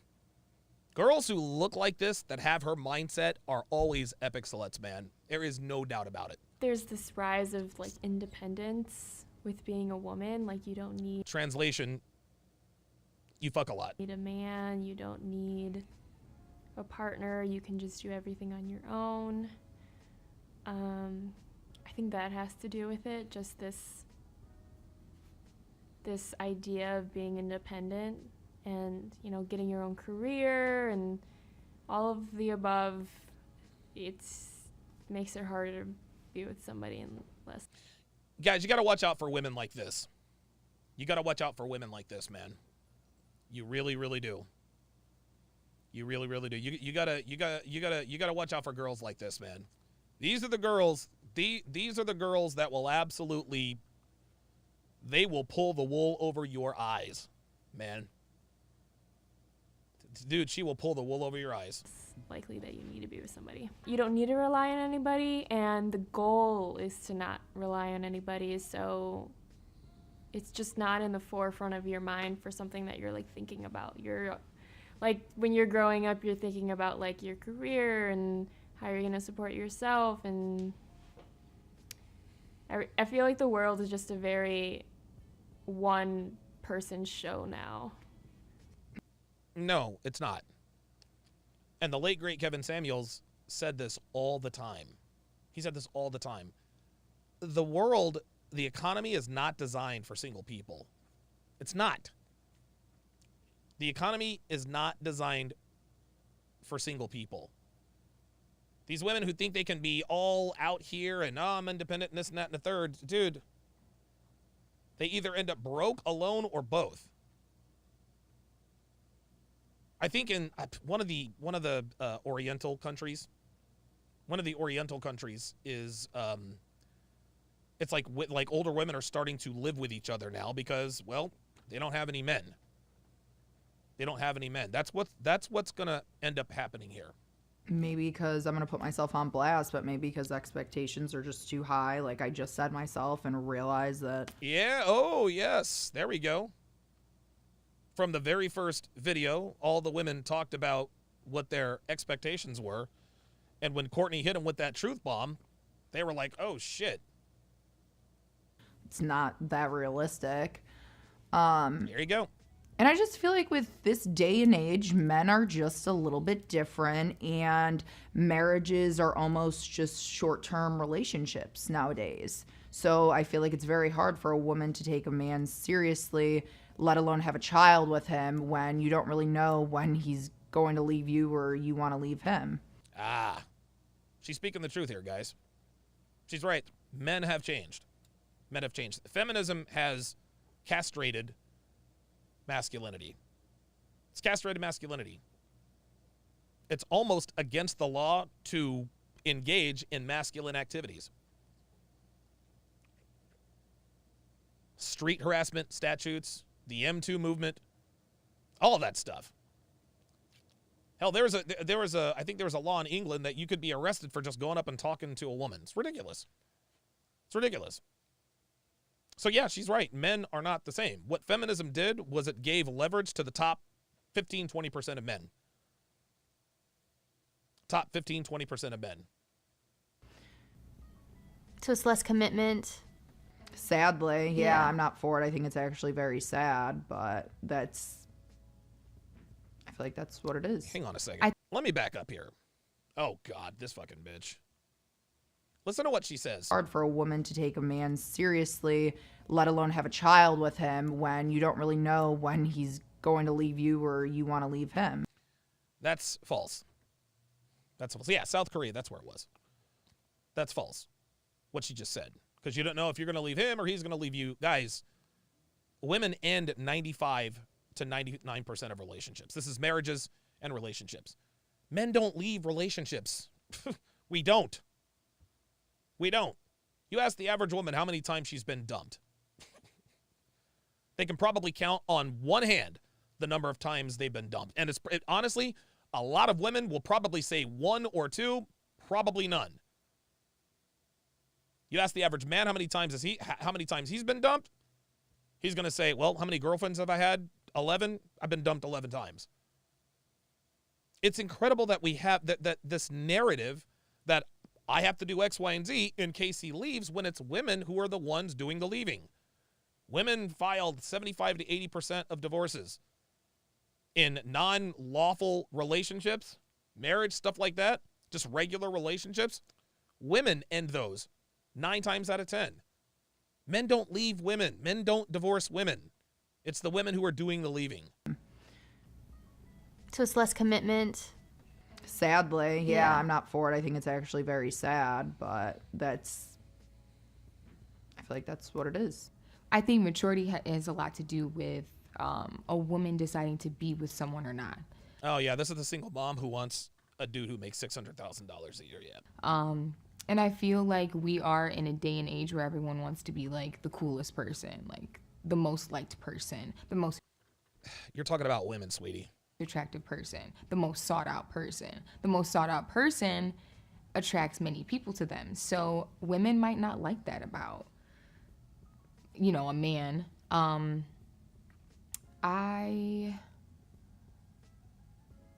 Sometimes women have been through some shit, so they don't want to be, subject to going through anything negative in a relationship. Yeah, and whose fault is that? Yeah, sometimes women go through some shit. You're a single mom. You've been through some shit. You're a single mom because, well, you chose to be. You laid down with a man. You had unprotected sex with a man who you were not married to, and you made another person. That's on you. That's on you. I don't want to hear, I've been through some shit. Cry me a fucking river. Cry me a fucking river, man. American women live the best lives of any class of human in history. They do. They do. So what, your baby daddy cheated on you? Work it out with him. Work it out with him. Oh, no? What's that? No? He fucked somebody else? He betrayed the golden vagina? All right, fine. Fine. Again, if they found comfort in, being single. I think that's where I'm at. Like, I... Stop the cap. She just said she's found comfort in being single. 32-year-old single mother. I found comfort in being single. Yeah, that's called self-preservation, sweetheart. I'm happily single. I'm Stop the cap. Happily single. Oh, wow. Dude, the law number 24 of the 49 Laws of Sharp. This is the one that I quote the most. The more a woman tries to convince you of something, the more likely the opposite is true. The more likely the opposite is true. If you really were happy single, you would just say you're single. Instead, you say, oh, I'm happily single. That means you're most certainly not happily single. I'm enjoying my time with my daughter, and I'm enjoying my time building my career and getting to know... What career? Know myself. And I wouldn't jump into a situation with another man unless I really felt like this person was very solid to my standards. Oh, standards. And it's hard to find that when you live in Cleveland, Ohio. No, it's hard to find that when you're a 32-year-old single mother with a girl. Location ain't got nothing to do with it, baby girl. You can move to Miami. Ain't no dudes trying to fuck with you. You can move to Charlotte, Dallas, L.A., Vegas. Seattle. It doesn't matter. Doesn't matter. You're a single mom of two who has unrealistic expectations about the men you want. It's got nothing to do with your location. Dudes are the same everywhere. It's hard to find that when you live in certain areas, or it's hard to find that if you have a kid. It's hard to find that if, you're still growing in your career and your socioeconomic status. And her career, what exactly does she? I forgot what she does. Where you live. So, like you said, the average male at 37 is only making... You said 50. It was like 52, yeah. 50,000. And $50,000. Roger Thomas says, allegedly, Donovan, allegedly. Yeah. Right. Allegedly. Sorry about that. Disclaimer. Appreciate that, Roger. Is not going to be comfortable for a family with 3 kids. So it's like you settle and you struggle, or maybe get married young, right? Kyle 2020 says, Vegeta, what does the scouter say about her cope level? It's over 9,000! Appreciate that, Vegeta. You take your time finding someone that's ideal for you. I think that's why a lot of women are single. It's like you have to take your time trying to find somebody that's worth it. So they're trying to find somebody that's worth it. Unbelievable. choosing to be single versus settle, basically. Or like maybe they have very high standards and preferences, so they're choosing to honor those instead of just, rushing into a marriage or, having kids. But aren't there other factors that come into play? Like, does the woman have a career? Is she in school? Oh my God. Is she just enjoying being a young single woman? There it is. Is she enjoying being a young single woman? Translation, is she enjoying being a hoe? It's incredible how women tell on themselves every time. Every time. Well, maybe she's in school. Maybe she's working on her career. Maybe she's enjoying being a young single woman. Well, that's the problem. You see, enjoying being a young single woman, a.k.a. sleeping around, has consequences. Unfortunately for this woman, some of her consequences happen to be tangible. You've got a kid. You've got a child. And no dude is trying to fuck with a woman with a kid who looks like you. Growing in her life. Yeah, and I think there's a lot less pressure now, too, for women to rush into marriage, right? Because in the past, we didn't work. We relied on a man solely for income. But now that more women are financially independent, they can support themselves and they aren't relying on a man for it. That's exactly right. But the drawback to that, not having to rely on a man, is that you rack up that body count. Jay Blaze says her daughter is her retirement plan. Yep, sure is. It sure is. I can tell you right now, dude, I'll tell you right now. I think my mother is relying on me and my brothers and my sisters being her retirement plan. That's the plan. That's my mom's plan. And I'll tell you right now, I ain't gonna be the one.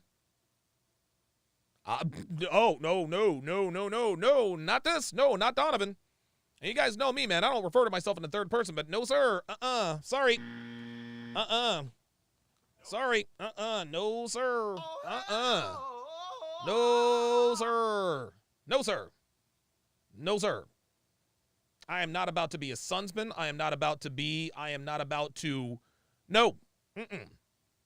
I retired Devin because Devin brings value to my life. I'm not retiring my mother. Sorry. Alvin Sam, $5, says single mums are not looking for love. She's looking for help. Oh, shit. God damn. Woo, wow. How about that? Ice Dragon Kid said, you already tried once. Yes, I did.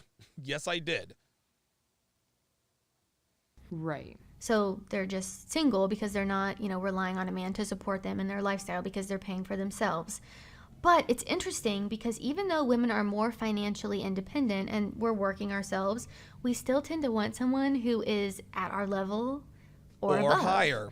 And then once you're making a certain amount of money, say I'm making $100K, I don't want a man who makes less than $100K. Well, I have just limited my pool of men by a substantial amount.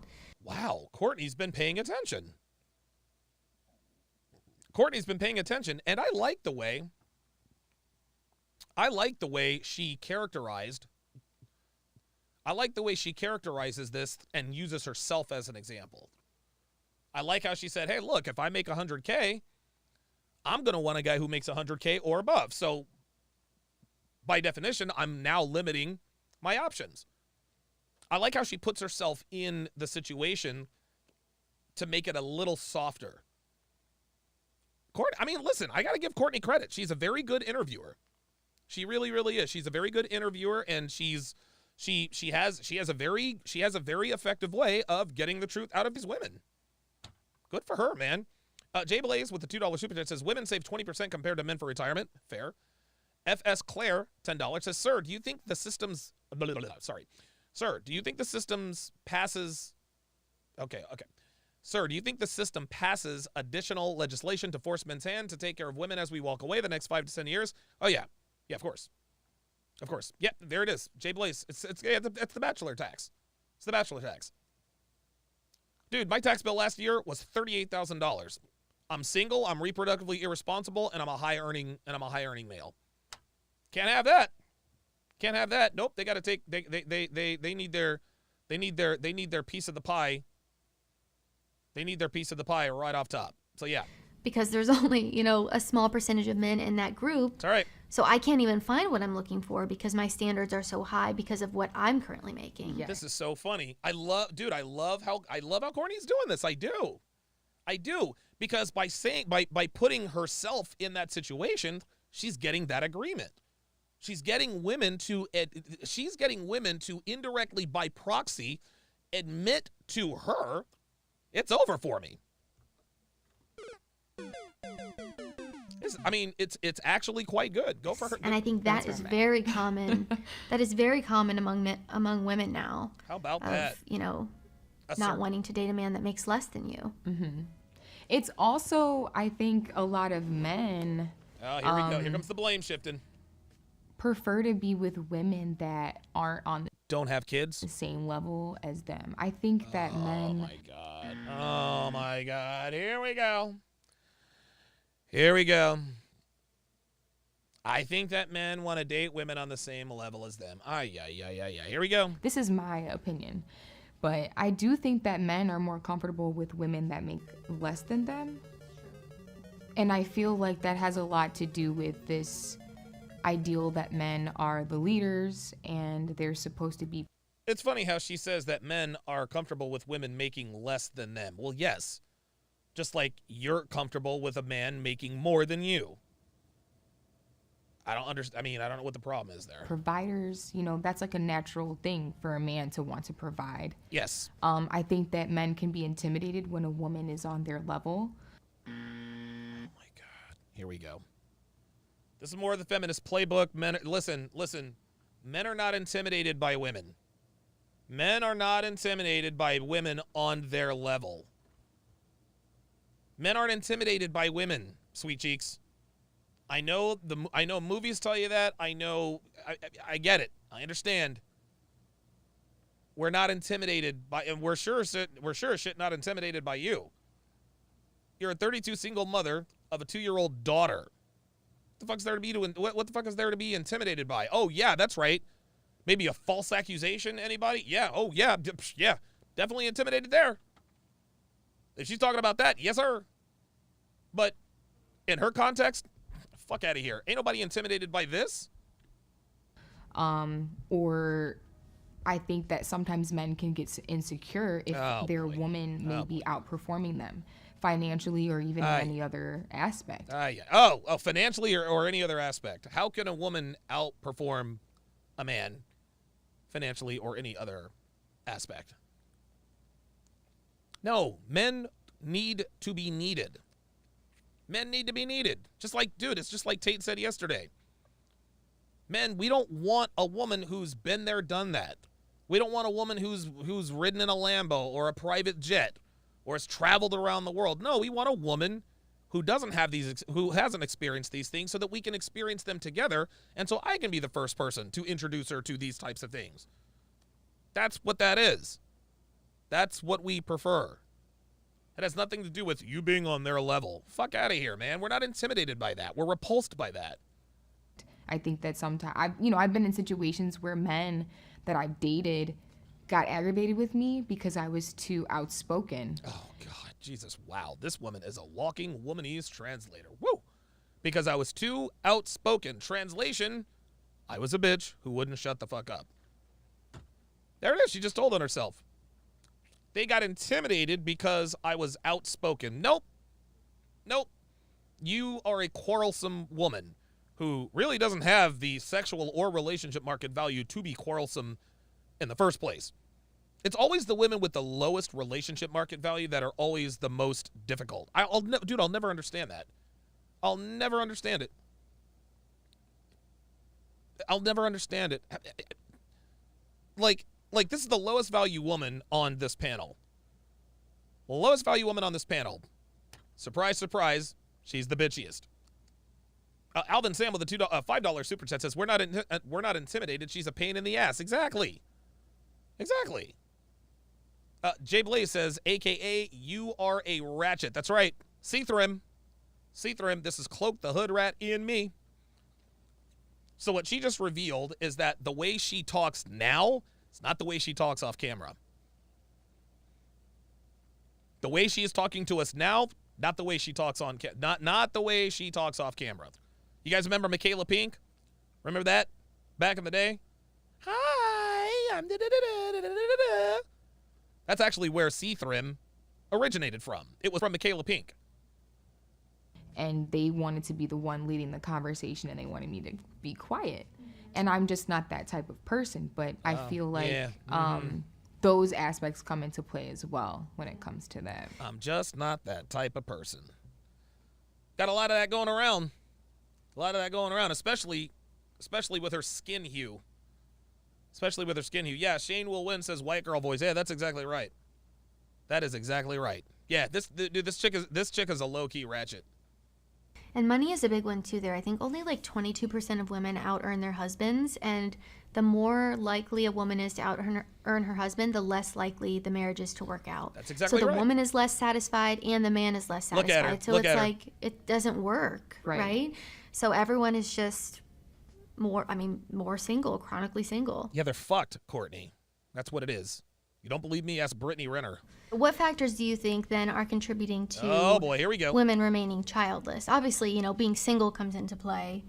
Yeah, being single because of all of the factors of being single, like the career and all that. And then not having a kid, well, if you can't establish your career until you're like 32 or 35, you've pretty much missed your like entire you're almost at the end of your fertility. Like you have like 5 years left before. Here we go. She's literally putting her career before her family. It's just what Devin said earlier. Dude, go get a degree and all that after you've raised your kids. You can do your passion projects when your well-adjusted children are raised and out of the house. Nope. I want to build my career. Then I want to have children. So you want to high stress, high paying job, then you want to have a child. Who for the first, I don't know when kids start walking or getting potty trained. I'm going to put it at 18 months. But now you're going to have a child who for the first 18 months can't speak English, isn't potty trained, eats all the time, or doesn't eat all the time. But yeah, you're going to sign up for that? Mm-hmm. Or you can can't have kids anymore. There you go. This is why you have them when you're young, sweetie. So that means you have 5 years to find Look at this. a husband Look at this. that you like enough to have kids with, or just find a guy in general. Oh, there it is. Yeah, I think so. And things are expensive. Kids. This is funny, dude. You can tell this girl is a. Dude, I mean, honestly, man, she looks like she smells like a skate park and weed. They're so much more expensive now than they used to be too for people. So that could play a role too. I think there's higher infertility now than there was before. I don't know for sure, but I'm pretty sure that infertility, and maybe it is. Yes, it's higher infertility and lower testosterone. When you're on birth control for a decade, yeah, it fucks with your fertility, man. And of course, we know men's testosterone levels, they're the lowest they've ever been. So there you go. Is because women are waiting longer, that you're just not as fertile when you get older. Mm-hmm. But I don't really know why else besides that, unless they just don't want to. Right.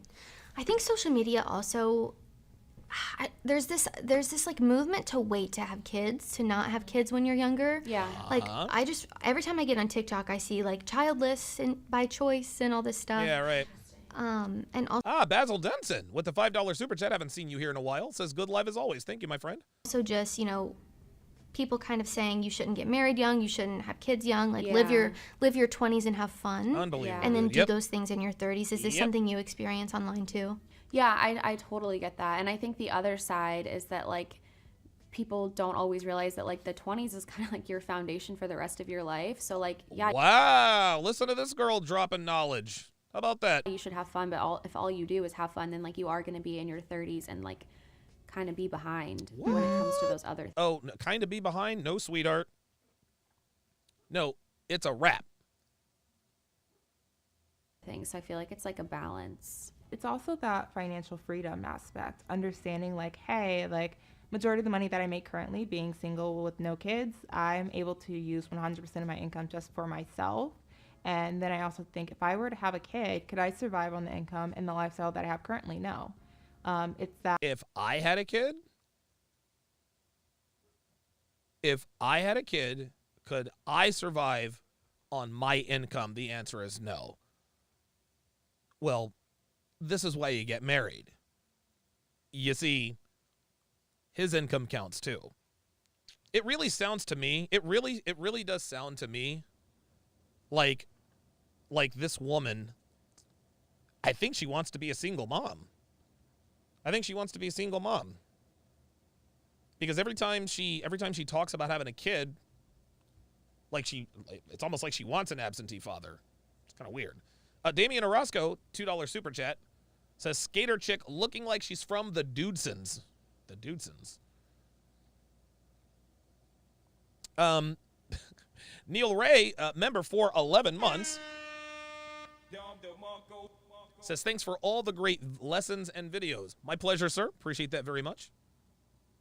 That thing where, it sounds selfish, but at the same time, knowing that I can't give a kid a better quality of life. Oh, here we with go. my current income, why would I do so? Oh, here we go. Oh, yeah. I don't want to bring a child into this world because I'm not making enough. That's a cute excuse. That's a cute excuse. She's sitting here, so she wants us to think that the reason why she's not having children is because she wouldn't be able to live on her current income and have her current lifestyle. No, that's the excuse she uses to keep getting butt fucked by Kevin and Sales. So I would prefer to stay single and childless, without a child, if that means that I'm able to, secure that financial freedom for myself. If I can't secure financial freedom or stability currently, then I would never bring a child into that situation. See, told you. I feel like we're not in the old ages anymore. So I feel like back then it was more so like, here we go. You had to. Women were basically, they wanted us to be rabbits. Like, oh yeah, let's just pop out one kid after another. Oh my God. Here we go. Let's just pop out one kid or another. Yeah, this is she's sitting here making it sound like the olden days was like the Handmaid's Tale, right? Yeah, all women were good for doing was popping out kids, this and that and the other. Sweetheart, you guys populate the world. It's so funny. They make just like Devin says, they make childbirth sound so unpleasant. They make childbirth and motherhood sound like it's a bad thing. No, you're not just popping out kids. You're creating lives. You're populating a society. You're contributing to civilization. It's fun, dude. I swear to God, man, women talk all this stuff about how men don't respect women. Dude, women don't respect themselves. Women don't respect themselves with this kind of talk. Women don't respect motherhood. It's not the men who don't respect that. It's the women that don't. It's incredible. And now I feel like it's more so male. Space Orc, $5 super chat says, Donovan, I'm driving home and will listen later. Can you please hit the Night Rider for when I catch up? I'll go you one better.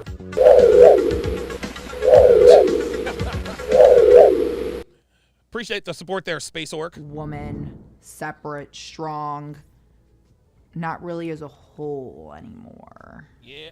So we're kind of moving away from the family unit. It's more individual. I feel like women. There's that tattoo. There's that tattoo. I didn't see that tattoo last time. Are very strong and passionate about Here we being independent. Passionate. And they don't want to rely on a man. They're passionate, don't you know? They're only passionate on Saturdays. That is really just a personal choice. And one, I think it comes from this new, you know, let's work so hard, let's be independent women and travel and not have kids and everything being overpopulated and trying to, you know, protect the world that we have now. So it's not. I think we're a lot more caring. Oh, yeah. Jay Billy says, my sister-in-law just had a kid. It's a fucking miracle. Yeah, it's a cute kid, though. A very, very cute kid. What I'm trying to get at. And we're realizing that the baby boomer generation, you know, we shouldn't just do things of that nature and bring somebody into this world if it's not right or the timing isn't worth it. Black Lemur 2009 says, passionate about being hoes. That they are. Or you're not with the right person, so I think we're being a lot more safe. Do you think there's less of a pressure now to have kids by a certain age? Of course, yeah. Of course I there think is. there's a lot less pressure, but I think regardless, all women sort of feel this biological time clock just kind of ticking. That's because it is the biological time clock. You do want to have a family. Mm-hmm. So it's something to think about because one day, you know, you can't. Yes, so I think that more women are childless because, again, I'm sorry, how would you know?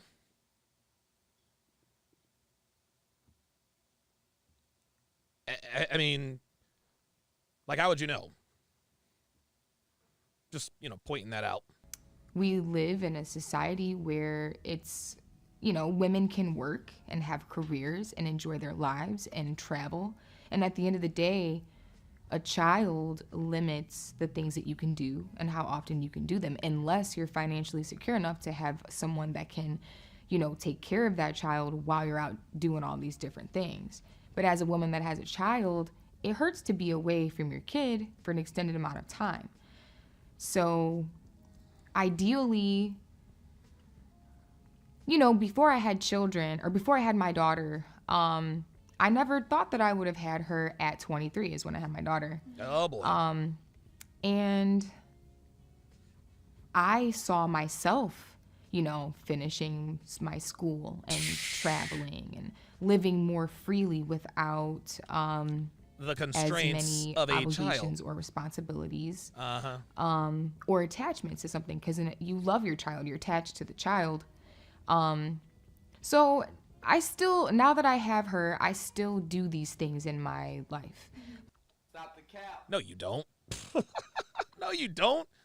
You don't travel. Come on, get out of here. Where are you traveling to? What, Cincinnati? Come on, man. Jay Belay's $2 super chat says, Don, this is literally the movie Click. Yeah, right? Isn't that Adam Sandler? Who is it? Was that Adam Sandler? I think it was. Yeah. But it's definitely limited, and it's harder because I have to make sure that she's taken care of while I'm doing all these things. So, well, yes, sweetheart, she is your daughter after all. I know I'm like going on, but freedom at the end of the day, children limit what you can do and how often you do it. Oh boy. And it's a lot to get into that because sometimes women might want children, but they might not be ready for a partner. And your relationship. Wait, what? Did this woman really just sit here and say, women might be ready for children, but not ready for a partner?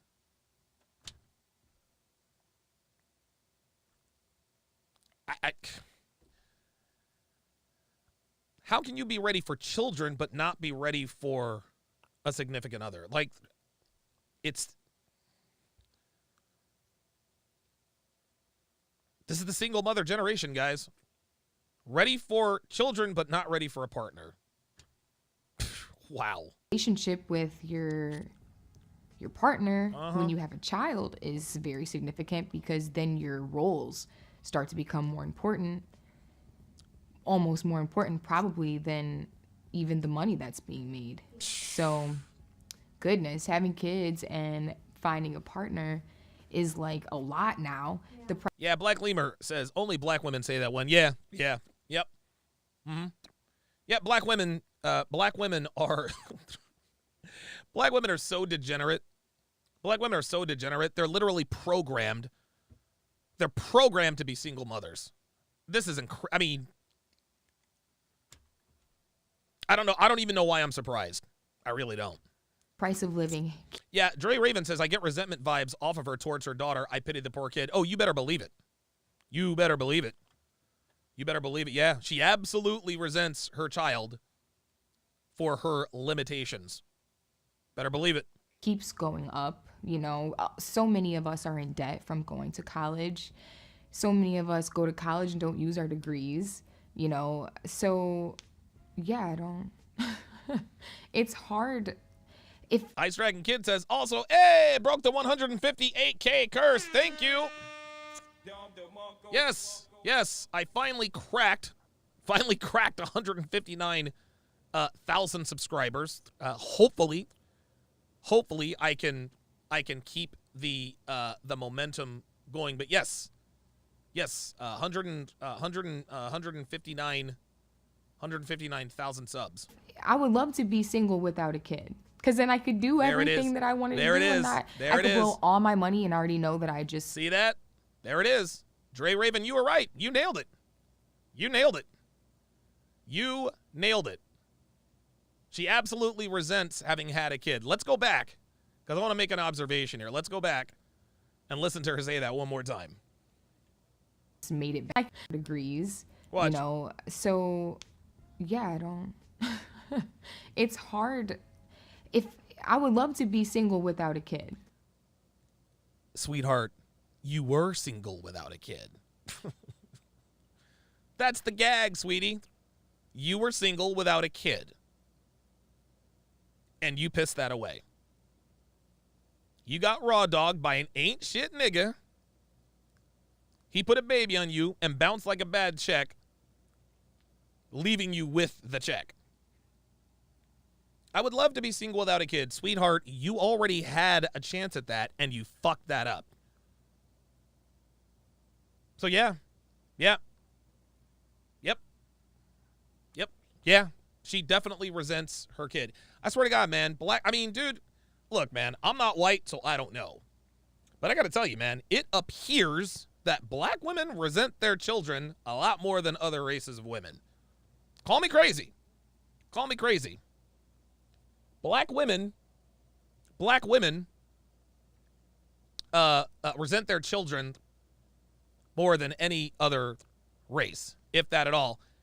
And I'll tell you a story. About my own mother. And you, listen, you guys, I've told stories about my mom before. I think I told a story about how she, tried to price gouge me with the rent, this and that and the other. Let's take it way back. We're going to take it way back to 1994. 1994, when me and my brothers and sisters moved from Oklahoma away from our father to North Carolina with our mother. Okay? So I'm 15 at the time. My sister is 13. My brother and sister are 12. My youngest brother was 9. Oh, no. You know what? I tell a lie. When I was 15, that's when we left Hawaii. When I was 15. So when we left for Oklahoma, I don't think I had turned 17 yet, but I was 16. My sister was 14. My brother and sister were 13, and my youngest brother was 10 when we moved to North Carolina. When we moved to North Carolina, right? So I graduate from high school. I go to college. Class of 95, all that good stuff. My freshman year in college, my mother, my hand to the fucking man, my mother kicked out my brother and my sister. She kicked them out, sent them to live with my father in Fayetteville. She kicked them out. And the reason she kicked them out is because she said, "You're breaking me down from the inside out." This was her excuse. My mother always swore up and down that she would never, ever separate us. She would never, ever separate us. But when push came to shove and she actually had to be a mother and couldn't hack it, then she started kicking us out. So she kicked out my brother and my sister. My youngest brother wanted to be with my middle brother, so he ended up leaving and going there too. So my mother went from having 4 kids in the house to having Dre the Dream says, "Oh no, hope no." Oh no. Wasn't nowhere near the merch, bruh. Wasn't nowhere near Murchison. I know where you're at. I know where you at, Dre. I know where you at. Nowhere near the merch. Nah, you ain't got to worry about that. We're good. We're good on that. Wasn't near the merch. But she kicked out my brother, my sister, and then my youngest brother didn't want to be alone, so he went with my brother and my sister to live with our father, who now lived in Fayetteville. Kicked him out. Then the summer after my freshman year, my mother then kicked me out. Kicked me out of the house. Kicked me out of the house. She gave me 2 weeks. She gave me 2 weeks to find an apartment. This is what she did.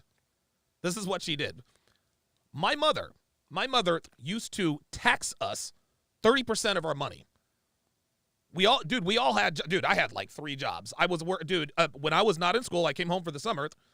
When I was working in the summertime, I had 3 jobs. I worked at Blockbuster Video. Hold on. I was a skate guard. I worked at a skating rink as a skate guard. I worked at Blockbuster Video. What else did I do? Well, I forget. I was a skate guard and I worked at Blockbuster Video, and I think I had like a paper route or something like that because I was driving at the time. I had 3 jobs, right? 3 jobs. My sister, I think had started working at Golden Corral as like a summer job, whatever the case may be. Yes, taxing the kids. She used to take 30% of our money post-tax. 30%, guys. So if I brought home a $150 paycheck after taxes, she required us to give her 30% of what we earned. We didn't like that at all, and we were always chirping about it, but what are we going to do? It's our mom. We're teenagers, right? This is our mom. And so my brother and my sister were the most vocal about the dissension, and that ultimately led to them being kicked out. And to this day, dude, I don't think my sister ever forgave my mother. To be honest with you, I don't think my brother has either, but my brother is a little more measured.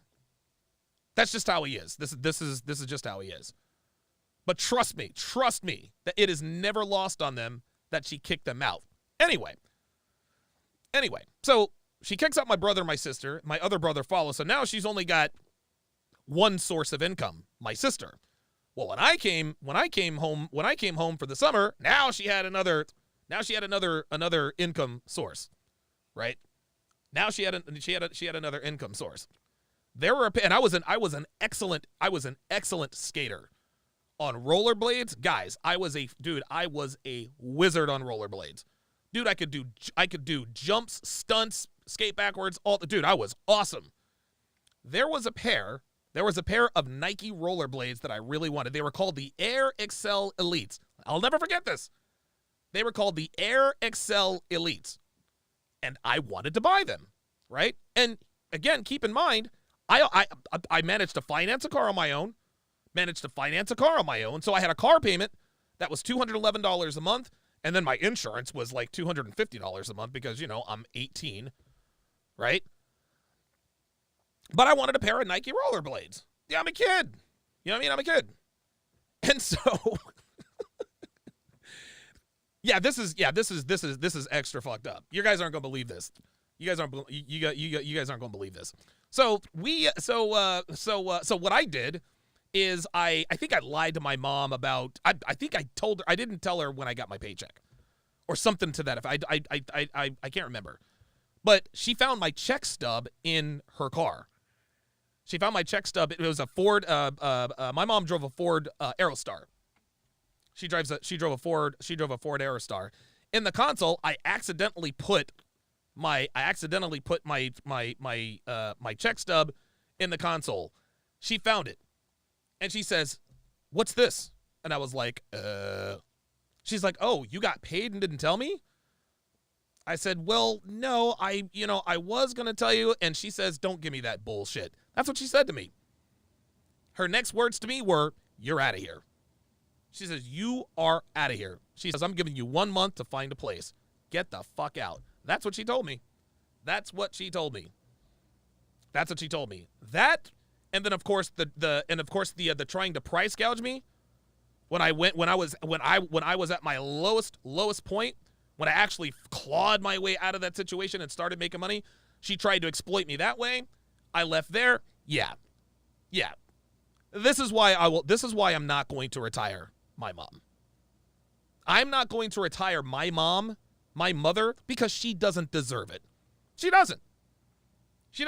I love my mother. I can't even talk. I love my mother to the moon and back. I really do. She brought me into this world, and I will be forever grateful for whatever night during the holidays that mom and dad got freaky. Right?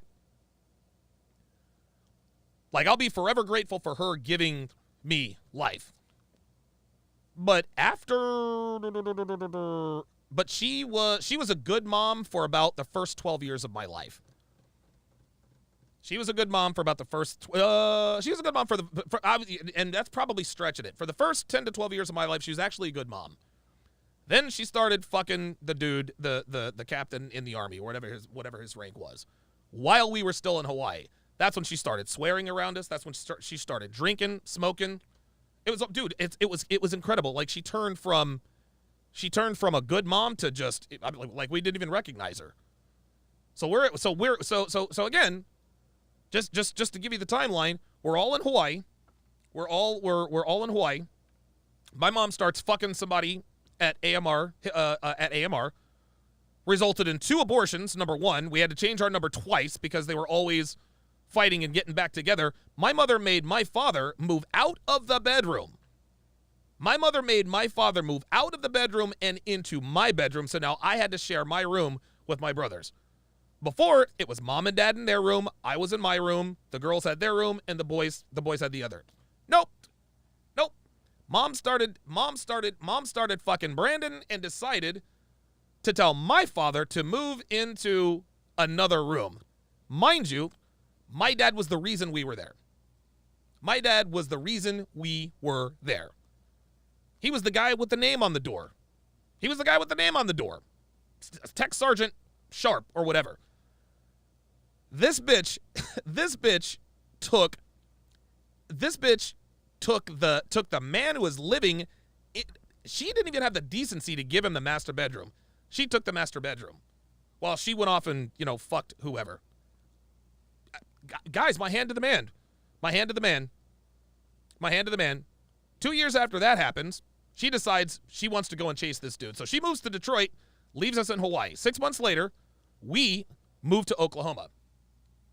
Mom gets in a fight with Brandon and comes down to Oklahoma and lives with us. And oh my God, guys, listen to what I'm telling you. Listen to what I'm telling you. This is 1,000% true. I got no reason to lie. Check this out. So she comes down to Oklahoma. She expected like this hero's welcome. We weren't there for that. Oh no. We were pissed, but we didn't realize we were pissed, right? It's kind of like, okay, she's still bigger than we are. So, whatever. She didn't work. She did not work. Nope. She sat around the house complaining, eating food, this and that and the third. When she needed money, do you know what this woman made us go do? This woman made us go mow other people's yards. She used to make us mow other people's yards. When we lived in Hawaii, we started a mowing business it was called the Cutting Crew, and we lived on Hickam Air Force Base, and we lived in a colony called the Flight Line, and there were 3 streets. There was Mercury, Gemini, and Apollo. Okay, Mercury, Gemini, and Apollo. All right. And there were houses and lawns all up and down. So all we did, we had business cards made, put them in everybody's mailboxes. Dude, we were we were hardworking kids. So I would have my early morning paper out, like 5 in the morning. Then I'd go and sell papers at the BX. Then after we got done selling papers, then we'd go mow lawns. Like, we were hustlers. Well, when we moved to Oklahoma, they shipped all of our lawn equipment. We didn't have any reason to use it until my mom got there. She told us, I need money. Go mow some lawns. We're like, what? She's like, hey, go mow fucking lawns. I'm your brother, blah, blah, blah, blah, blah. So we'd mow 2 or 3 lawns, 20 or 30 bucks. The very next day, she'd be like, I'm out of money. Go mow more lawns. Nobody was telling us yes. And dude, and so what I did, I'll never forget this. I'll never forget this. I go 2 doors down. We had already mowed their lawn. I knock on the door, and, really nice lady answers the door. She was, I think, in her 30s, maybe 40s. And I was like, hey, can we mow your lawn? And she's like, well, you mowed my lawn 2 days ago. And I said, look, Darlene, I said, my mom is going to make us walk around asking people to mow lawns until somebody tells us yes. Can you just let me mow your lawn today? Can you just give me $10 today? I'll mow your lawn today. I'll mow it again for free next week. She's like, all right. So I mowed her lawn, basically just, I turned on the lawnmower and whatever, I guess it had grown a millimeter or whatever, took the $10 back to Mom. Mom goes to North Carolina. She sends for us.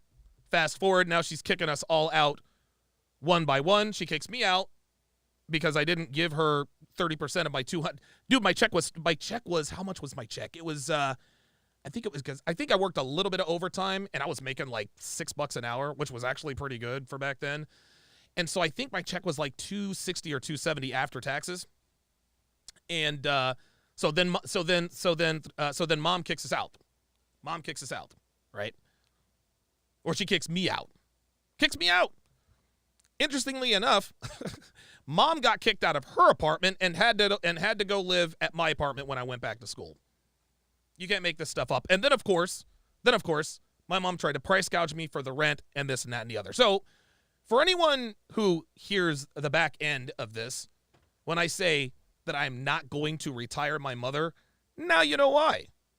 I get a lot of hate from black people, black women, dudes over at Nigatube. He has issues with his mom. That's why he likes white girls. Yes, I do. Yes, I do. My mother was the first black woman. She was the example of a black woman. And from my adolescence all the way into adulthood, I saw a certain pattern of behavior. Is there any wonder, gentlemen? Is there any wonder I wouldn't touch a black woman with a 10-foot pole? Right? You have issues with your mother. Yes, I do. And you want to know something? There's nothing wrong with me. No, my mom fucked up. So yeah, I'm successful, and I make good money, and all that other kind of stuff. And you want to know something? I could retire her if I wanted to. But I'm not. And I never fucking will. I don't give a fuck. I just do not care. I love my mom, guys. I really do. But she was a bad fucking mother. She's been a bad mom most of my life. So, do you think I'm going to share the success that I've had with her? Fuck no. I love you, Mom, but I'm going to do it from a distance. Maybe you can talk one of my other siblings into retiring you. But me?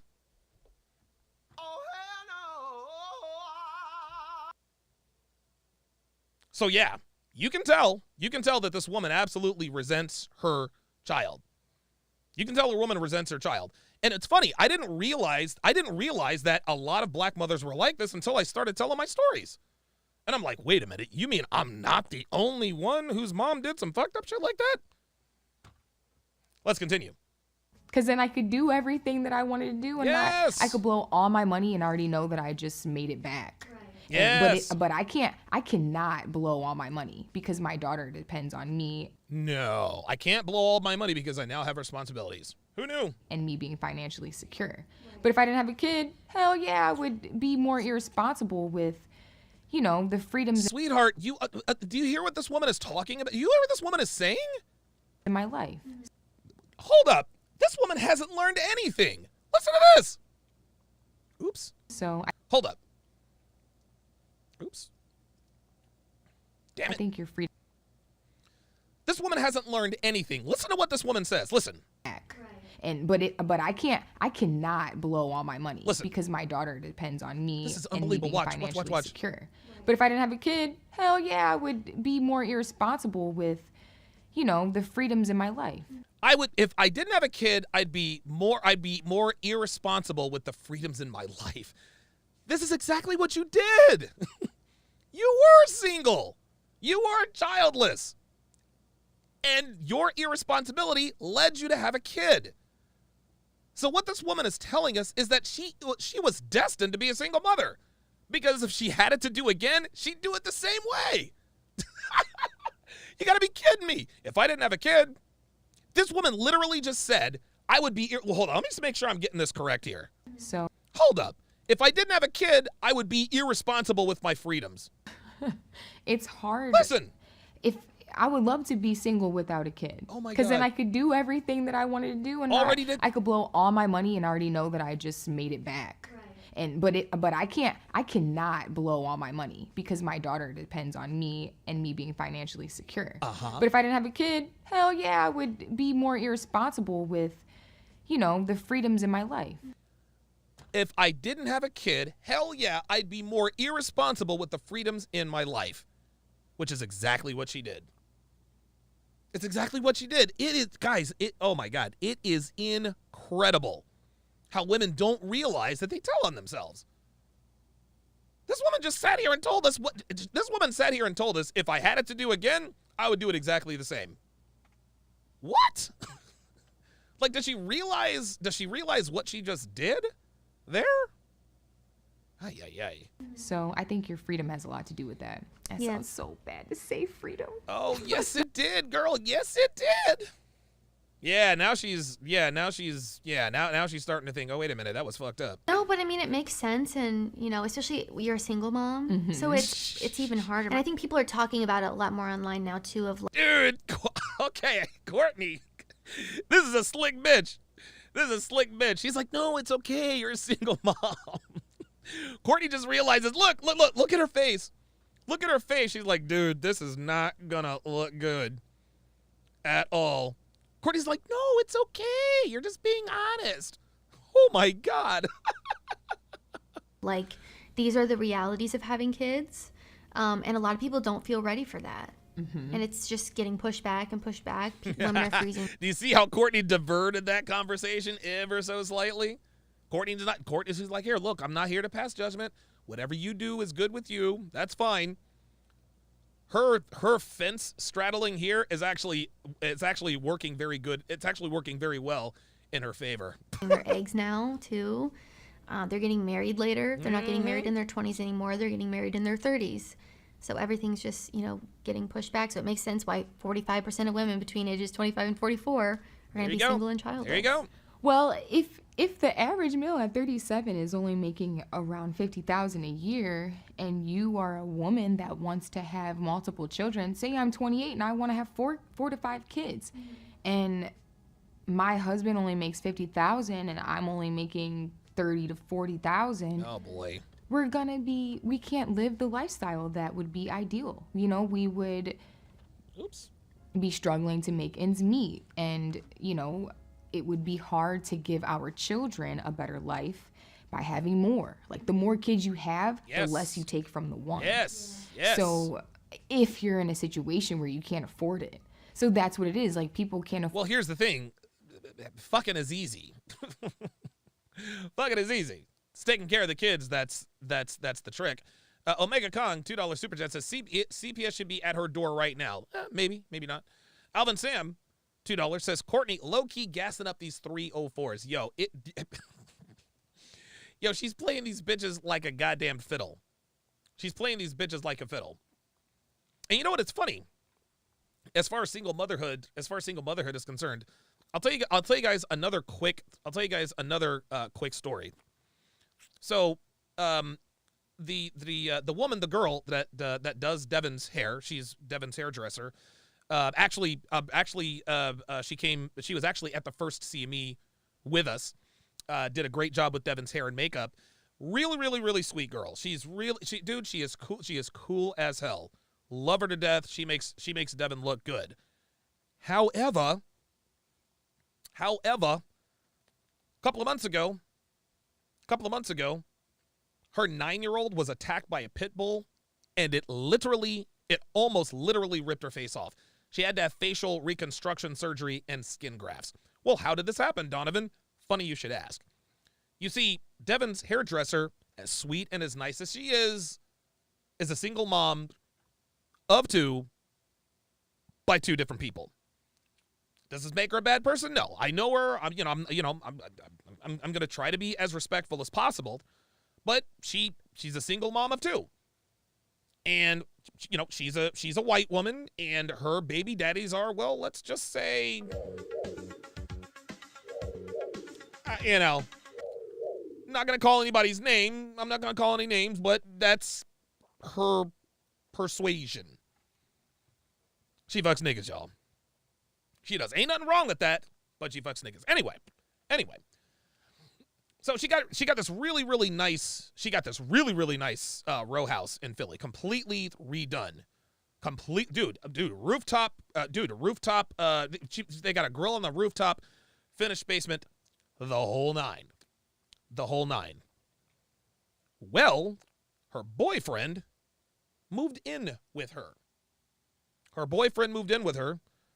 And what was the race of the boyfriend? Well, I don't want to be mean, but I'm just saying. That's her persuasions. Right? Her boyfriend had a pit bull. And this was a large pit bull. Like it wasn't the normal size, it was a large pit bull.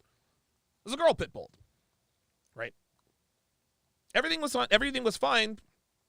Then the boyfriend brings over another pit bull into the house without telling her. He just, here's another pit bull. I'm holding it for my cousin or my friend, whatever. Right? And so, neither pit bull was fixed. And so they got together, and the pit bull had the puppies. Right. And so, puppies are cute, right? And so she goes out and she's walking the boy pit bull and left the girl pit bull and the puppies with the 9-year-old. With the 9-year-old and then her older daughter. I think she has an older daughter. She's like 15 or 16. Well, 9-year-old girls like puppies. So she wants to play with the puppies, and mom lost it and attacked her. Ripped her face, etc., etc. Right. And so when we found out about it, we actually had Olivia that day. And we're talking about, because Devin hates pit bulls, and I understand why. Our Daisy was attacked by a pit bull when she was not even 2 years old. So I understand Devin's aversion to the pit bulls, right? And so Olivia is like, this is why pit bulls shouldn't be around, da-da-da-da-da-da. I said, Olivia, this is not the pit bull's fault. She says, well, whose fault was it? I said, well, it really wasn't anybody's fault. I said, but here's the problem. I said, we all know, I'll call her Diane. We all love Diane. She's very, very cool. We've actually known her for years. She actually used to live in the same building as we did before we moved out here. Before we moved into this townhouse, we used to live in another apartment building. We were there together. Like, we knew her, she knew us, like she was over at our place and this and that. It was very, very cool. Came to our housewarming when we changed apartments and all that. I said, well, what happened, Olivia, was that Diane doesn't have the same kind of options that one normally would. And she kind of looked confused. She says, well, what does that have to do with, like, pit bulls attacking children? I said, well, Diane has 2 children by 2 different men. And women who have 2 children by 2 different men are not going to have the same options as a woman who has no children. And she's like, okay. And I told her, everybody needs love. People get lonely. And so the men who were available to her were the kinds of men who bring pit bulls into your house. And at that point, you could see the wheels start turning. I said, listen, we all love Diane, and she's very, very cool, but she's got a bunch of tattoos, right? I said, we told you about tattoos. Yeah, listen, Diane has them. We love her, but this is what happens. This is what happens. And plus, she's Caucasian. She's Caucasian, and when she walks around with her kids, it's obvious to everyone around her that, well,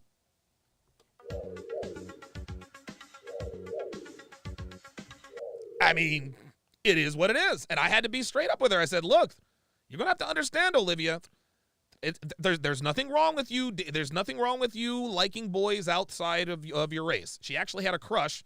She actually had a crush on a kid. I think his name was Raheem or something like that. Or something like that, right? I said, there's nothing wrong with that. I said, understand that your decisions will have consequences. Well, Diane's decisions had consequences. And the reason, and this is where the linchpin was. She says, well, why doesn't she just date other types of men? Why doesn't she date businessmen? I said, because, Olivia, businessmen don't want to date women like Diane who have 2 kids by 2 different men of another race who have sleeve tattoos.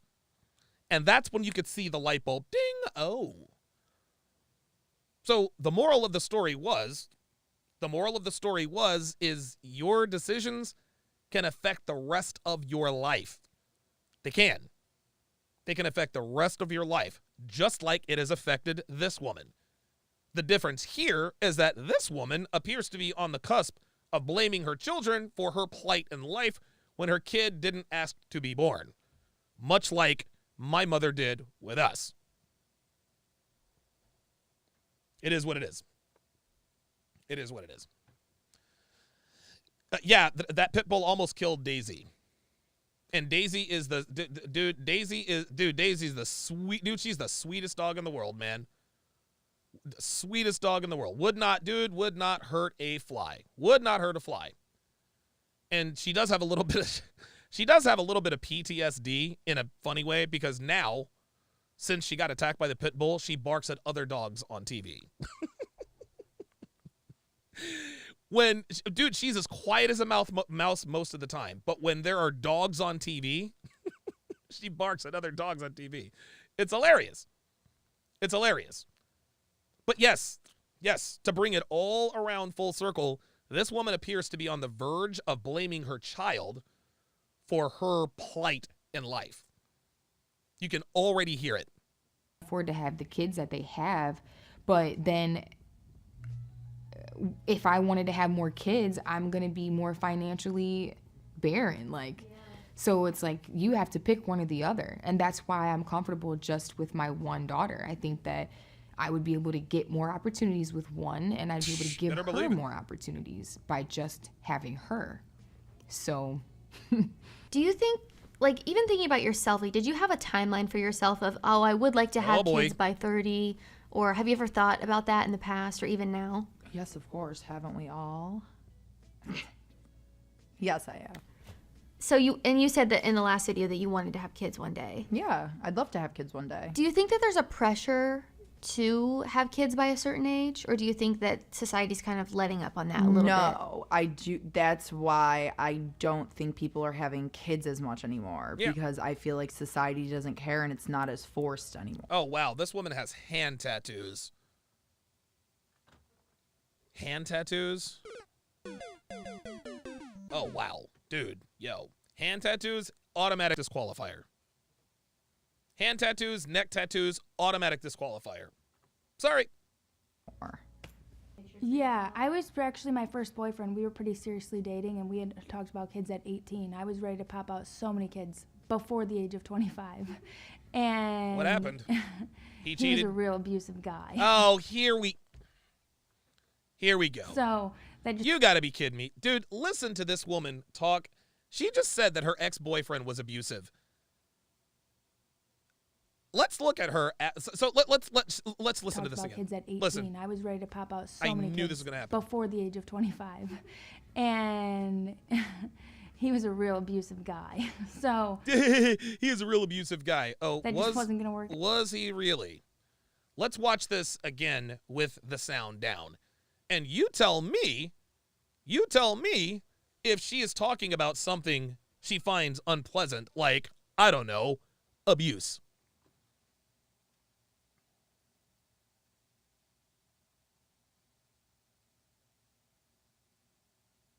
He was an abusive guy. Oh, boy. And you want to know why I know she's lying?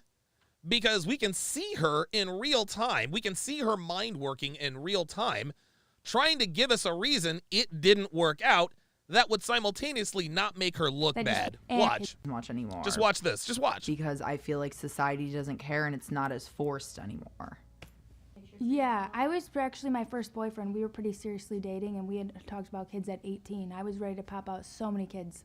Stop the cap. No, you weren't. You weren't ready to pop out so many kids. Get out of here with that. Now listen. Before the age of 25. Watch.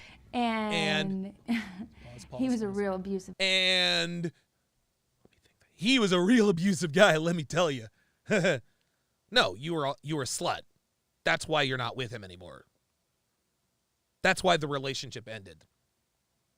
Honestly, man. Honestly, one of the 49 laws of Sharp should be, if she says she was in an abusive relationship, that's why she left. It means she cheated on him. It means she cheated on him. Honestly, I think 9 times out of 10, when a woman says, I'm in an abusive relationship and says so with a smile on her face, it means she cheated. Because that's the only, saying I was in an abusive relationship, that's the only excuse that can't be challenged. If they say, if a woman says I was in an abusive relationship, you can't challenge that. You can't say, no, you weren't. Or what happened, or da-da-da-da-da. Oh, my God, she can't talk about it. Dude, women are now using he was abusive to cover up straight up, you know what? I fucked another dude while I was with him. Give me a break. Guy. So, an abusive guy. Unfortunately. And I really cared about him, too. But, yeah, that was not going to work out. So what are you going to do? Like, yeah, I'm going to marry this guy, and he's going to treat the kids the way he treats. Nah, it's not going to work out. Yeah, and then you get stuck in a bad situation. Do you hear these excuses? Like, these aren't excuses, man. Like, these are straight up lies. Like, she's lying. She's not telling the truth. Secondhand Truth says, I need $1 for every woman that's been with an abusive guy. Yeah, me too. Listen, I'll split it with you, 50-50. Get the fuck out of here, man. And then it's like, it's going to end up worse. No, the Level Up man says, I think I was in an abusive relationship translates to, he didn't put up with my nonsense. I disagree. I was in an abusive relationship translates to, I was fucking another guy while I was in a relationship with him. But I don't want to tell you that because I don't want to look like a slut. So I'll give you the one answer that makes me look like an angel while simultaneously making me the victim, even though I was the one that did the victimizing. That's what I think. Worse for the kids and for yourself anyway, so what's the point? No. So I, in hindsight, made the right call. Yeah, of course you did. Yeah. But yeah, I had a timeline, and it was, so I think I read a thing, you know, when you were a kid and you did or at a teen sleepover and you did MASH and you did all these things. My friend Marie, same one I referenced in the other video, we did all of that, and we opened up, like maybe last year or the year before, a thing, and it had all the things we look for in a husband. And mine was like, what did it say? I think I wanted to do all these things by 25 or something. Oh my God, this bitch! Now this bitch is capping out of control. Now there's a backstory. Well, we were at this sleepover, right? I'm gonna prove to you that I've always wanted to be a stay-at-home mom, and I'm gonna prove it to you by telling this bullshit story about how me and my friends at a sleepover. Really? Honestly, dude, really? Really, nigga? Come on, man. Dude, I swear to God, women think that we believe everything they say just because they say it. It's incredible. All right, I think I've done enough here. I'd like to go back and get an update on our poll here. Let's see if the lovely and not so talented Ms. Renner has closed the gap. Nope, doesn't appear that she has. Does not appear that she has. Doesn't appear that she has. Let's take a look at some of the new comments here. Mr. St. Croix says, LMAO at this poll. I get that Brittany is all the terrible things in the book, but it's absolutely absurd to think Pearl would have more options than her. Mr. St. Croix, I didn't ask who will have more dating options. I asked who will have the better dating options. The better dating options. And right now, Pearl's relationship market value is infinitely higher than Brittany's. Brittany has I'll tell you, I'll put it this way. The gap between Brittany and Pearl's sexual market value is about the same as the gap between their relationship market value. Let me repeat that. The gap between Brittany and Pearl's sexual market value is about the same as the gap between Pearl and Brittany's relationship market value. There you go. There it is. So, Mr. St. Croix, we need to read. Erica thinks Brittany Renner will have better options. Guys, what this is proving is that people still don't understand. They still don't get it. They still do not understand that Brittany Renner, like everybody, dude, everyone will say in the comments, dude, Brittany's done. She belongs to the streets. Until I actually do a poll that makes them think, but they still don't think. They still think that Brittany Renner's going to get bailed out. There we are. Freedom from the plantation says, now who the fuck is part of that 14%? Exactly.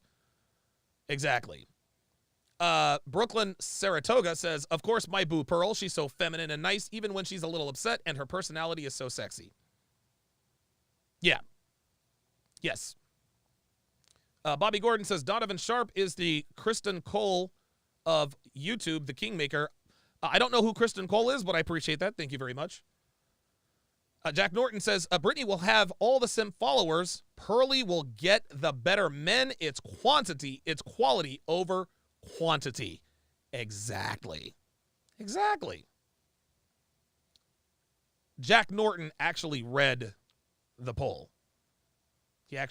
Sam Davis says Pearl. Let's see what somebody replied. Look at this. He also added, she also went to Kevin Samuels to understand men. She is very humble. She might not be the most prettiest girl, but she has other stuff that adds up. She also comes from a 2% household. There you go. That's exactly right. Allie wanted to know why Tom was not committing to her long-term with the engagement.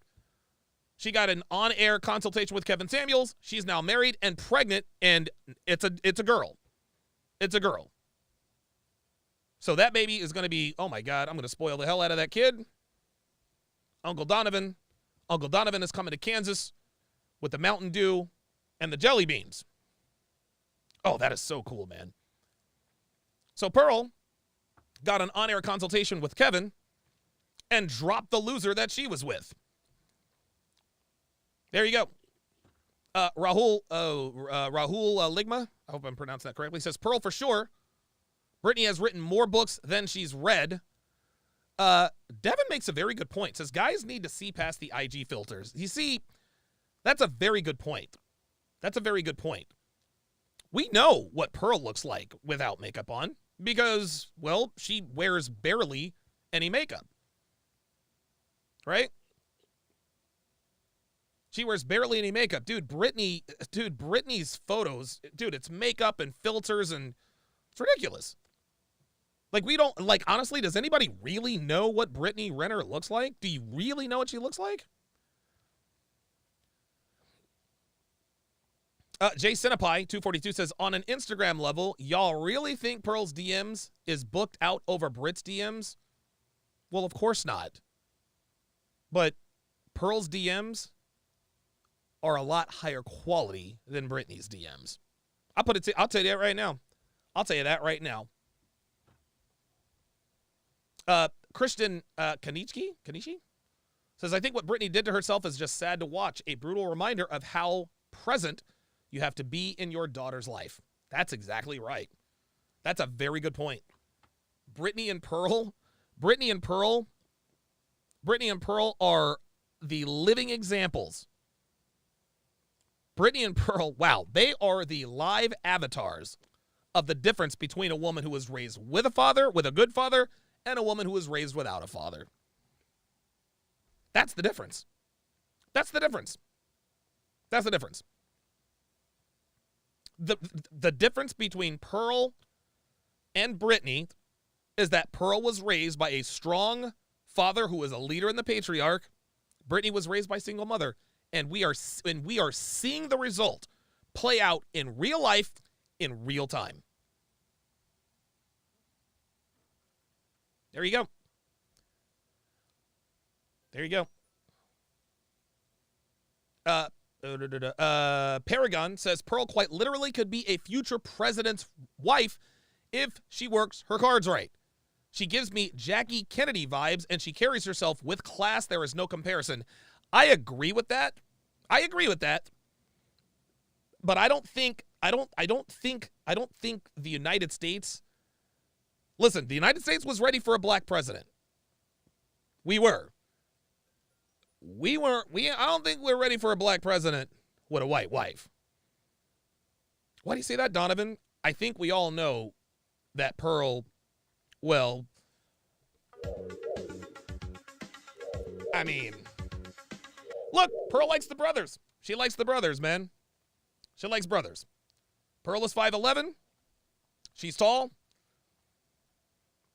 And, listen, there are more tall white men than there are black men, but Pearl has her preferences.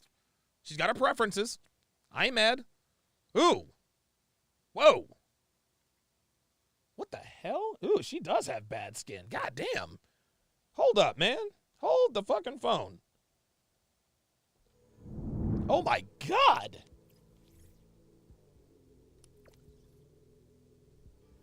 Yeah, she does have bad skin. So I guess that's why she wears makeup. And, ugh. I think that was the video where she was crying about Kevin.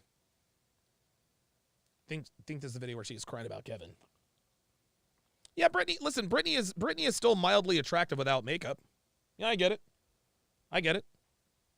But makeup is supposed to accent. It's not supposed to create. It's supposed to accent, not create. And yeah, makeup it absolutely ruins skin, for sure. For sure. Boss Method says, Brittany is done out here. The fuck y'all talking about? Thank you. There it is, Boss Method. I see we still have simps putting on capes out here for Brittany Renner. Come on, man. I'm trying to tell you. Grim Reaper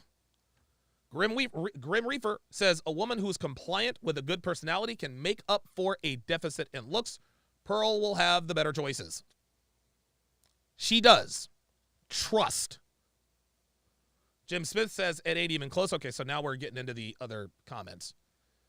I mean, I would take it to the wide shot, guys, but you know what I can do? Hang on a second. Bear with me, guys. A woman never belongs to you. It's just your turn. You lost your edge, she lost attraction for you. That's how it works. There we go. Awesome. Let me take out the snowflakes. There we go, see? All right. Let me read the last of these super chats here. And then we will call it a day.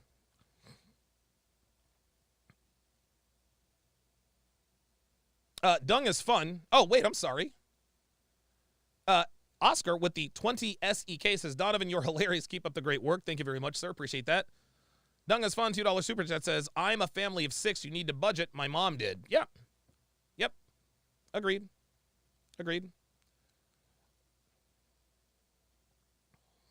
Let's see. Blackmail Media, $5 super chat says, she has very bad skin. She is average without it.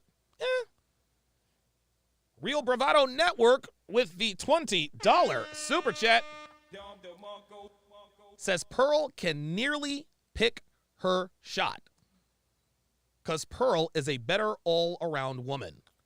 And just because she's not a 9, she's not a 4. Pearl is a girl, which is way hotter than a masculine 10. Look, man, look. Is Pearl hot? No. Not by any stretch of the imagination. But she's attractive. She's attractive. She's attractive. She is attractive enough. She is attractive enough to at least make a guy's head turn. She is. No, she doesn't have Brittany's look. She doesn't have Brittany's genetics. But she's attractive enough. I'll tell you that. I'll tell you that. And Pearl is growing her hair out. I don't know if you guys have noticed this, but she is growing out her hair. She's hitting the gym. Pearl is making herself catchable. She's making herself catchable. She is now getting attention. Like I said, she said it herself. She's got dudes. She's got some high status dudes in her DMs. She's got some high status dudes in her DMs. And they're coming correct, y'all. They're coming correct. Dude, they're not sending dick pics. They're not. Nope. They know what Pearl's about. They know absolutely what she's about. There you go. Great show today, guys. Great show today. I am told, I heard through the grapevine. Hang on a second. Let me just give me a second. I want to make sure I'm not spilling the beans on anything here. Let me just give me a second, guys. Because I think I want to break some news here. Oh, you know what? Actually, I don't think it matters. I don't think it matters. Hang on a second. Just bear with me here, guys. Bear with me here just a second, guys. Hang on a second. Oh, that's why my viewership. Oh, no, that's why my viewership dropped. Fresh and Fit are on. They got 4,000 viewers. Just give me a second, guys. You guys can get right over there. Just give me a sec.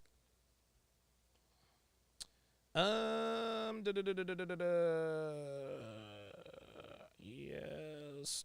Okay, so, yeah, I don't think I'm breaking any news here. So, be ready, gentlemen. Be ready. Because actually Sosnick told this to me. Pearl versus Hafiz Part 2 on Saucecast. That's right. Pearl versus Hafiz on Saucecast day after tomorrow. Day after tomorrow. Hafiz and Pearl will be on the Saucecast together. Oh boy. Oh boy. That is going to be a barn burner. That's going to be a barn burner. I cannot wait. I can't wait for that. I cannot wait for that. That is going to be absolutely awesome. That is going to be absolutely awesome. It's Pearl versus Hafiz. Pearl versus Hafiz, round 2. I can't wait. I absolutely cannot wait. I cannot wait. Jay Blaze says Greg Adams too. I don't know. I don't think so. I think it's gonna be Pearl, Hafiz, maybe one other person. Philip Smith says Pearl is gonna torch his ass. Yes, she will. And it's funny. Right after she recorded the first Hafiz video, her in Dallas, she called me up and she's like, Donovan, oh my God. Like, I looked so bad in this Hafiz interview. Like, she was really like, oh my God, I look so bad. I was like, relax. I said, send me the video. I'm not gonna post anywhere, don't worry, and I'll let you know. I watched it. I called Pearl back. I said, no, you actually look pretty good in this video. There were some points where he caught you off guard, but it was not evident. And so then she sent it to her producer. Her producer said the same thing. Then the interview came about.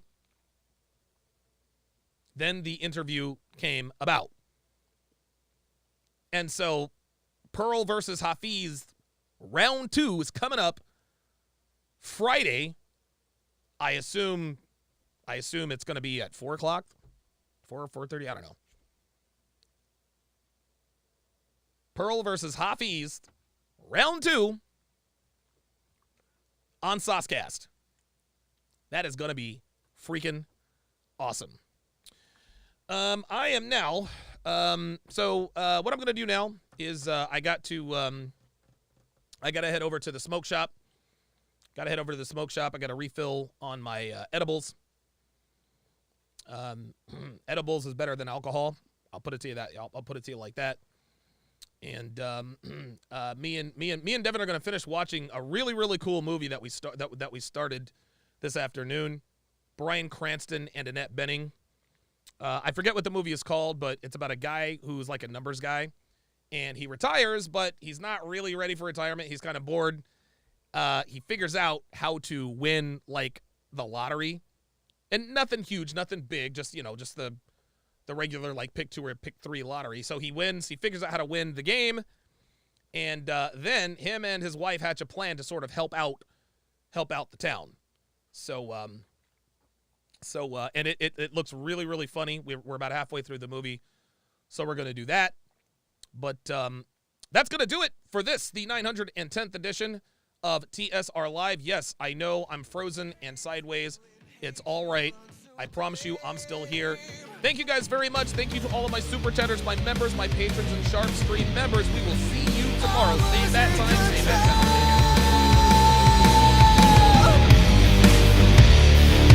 We've lost somebody.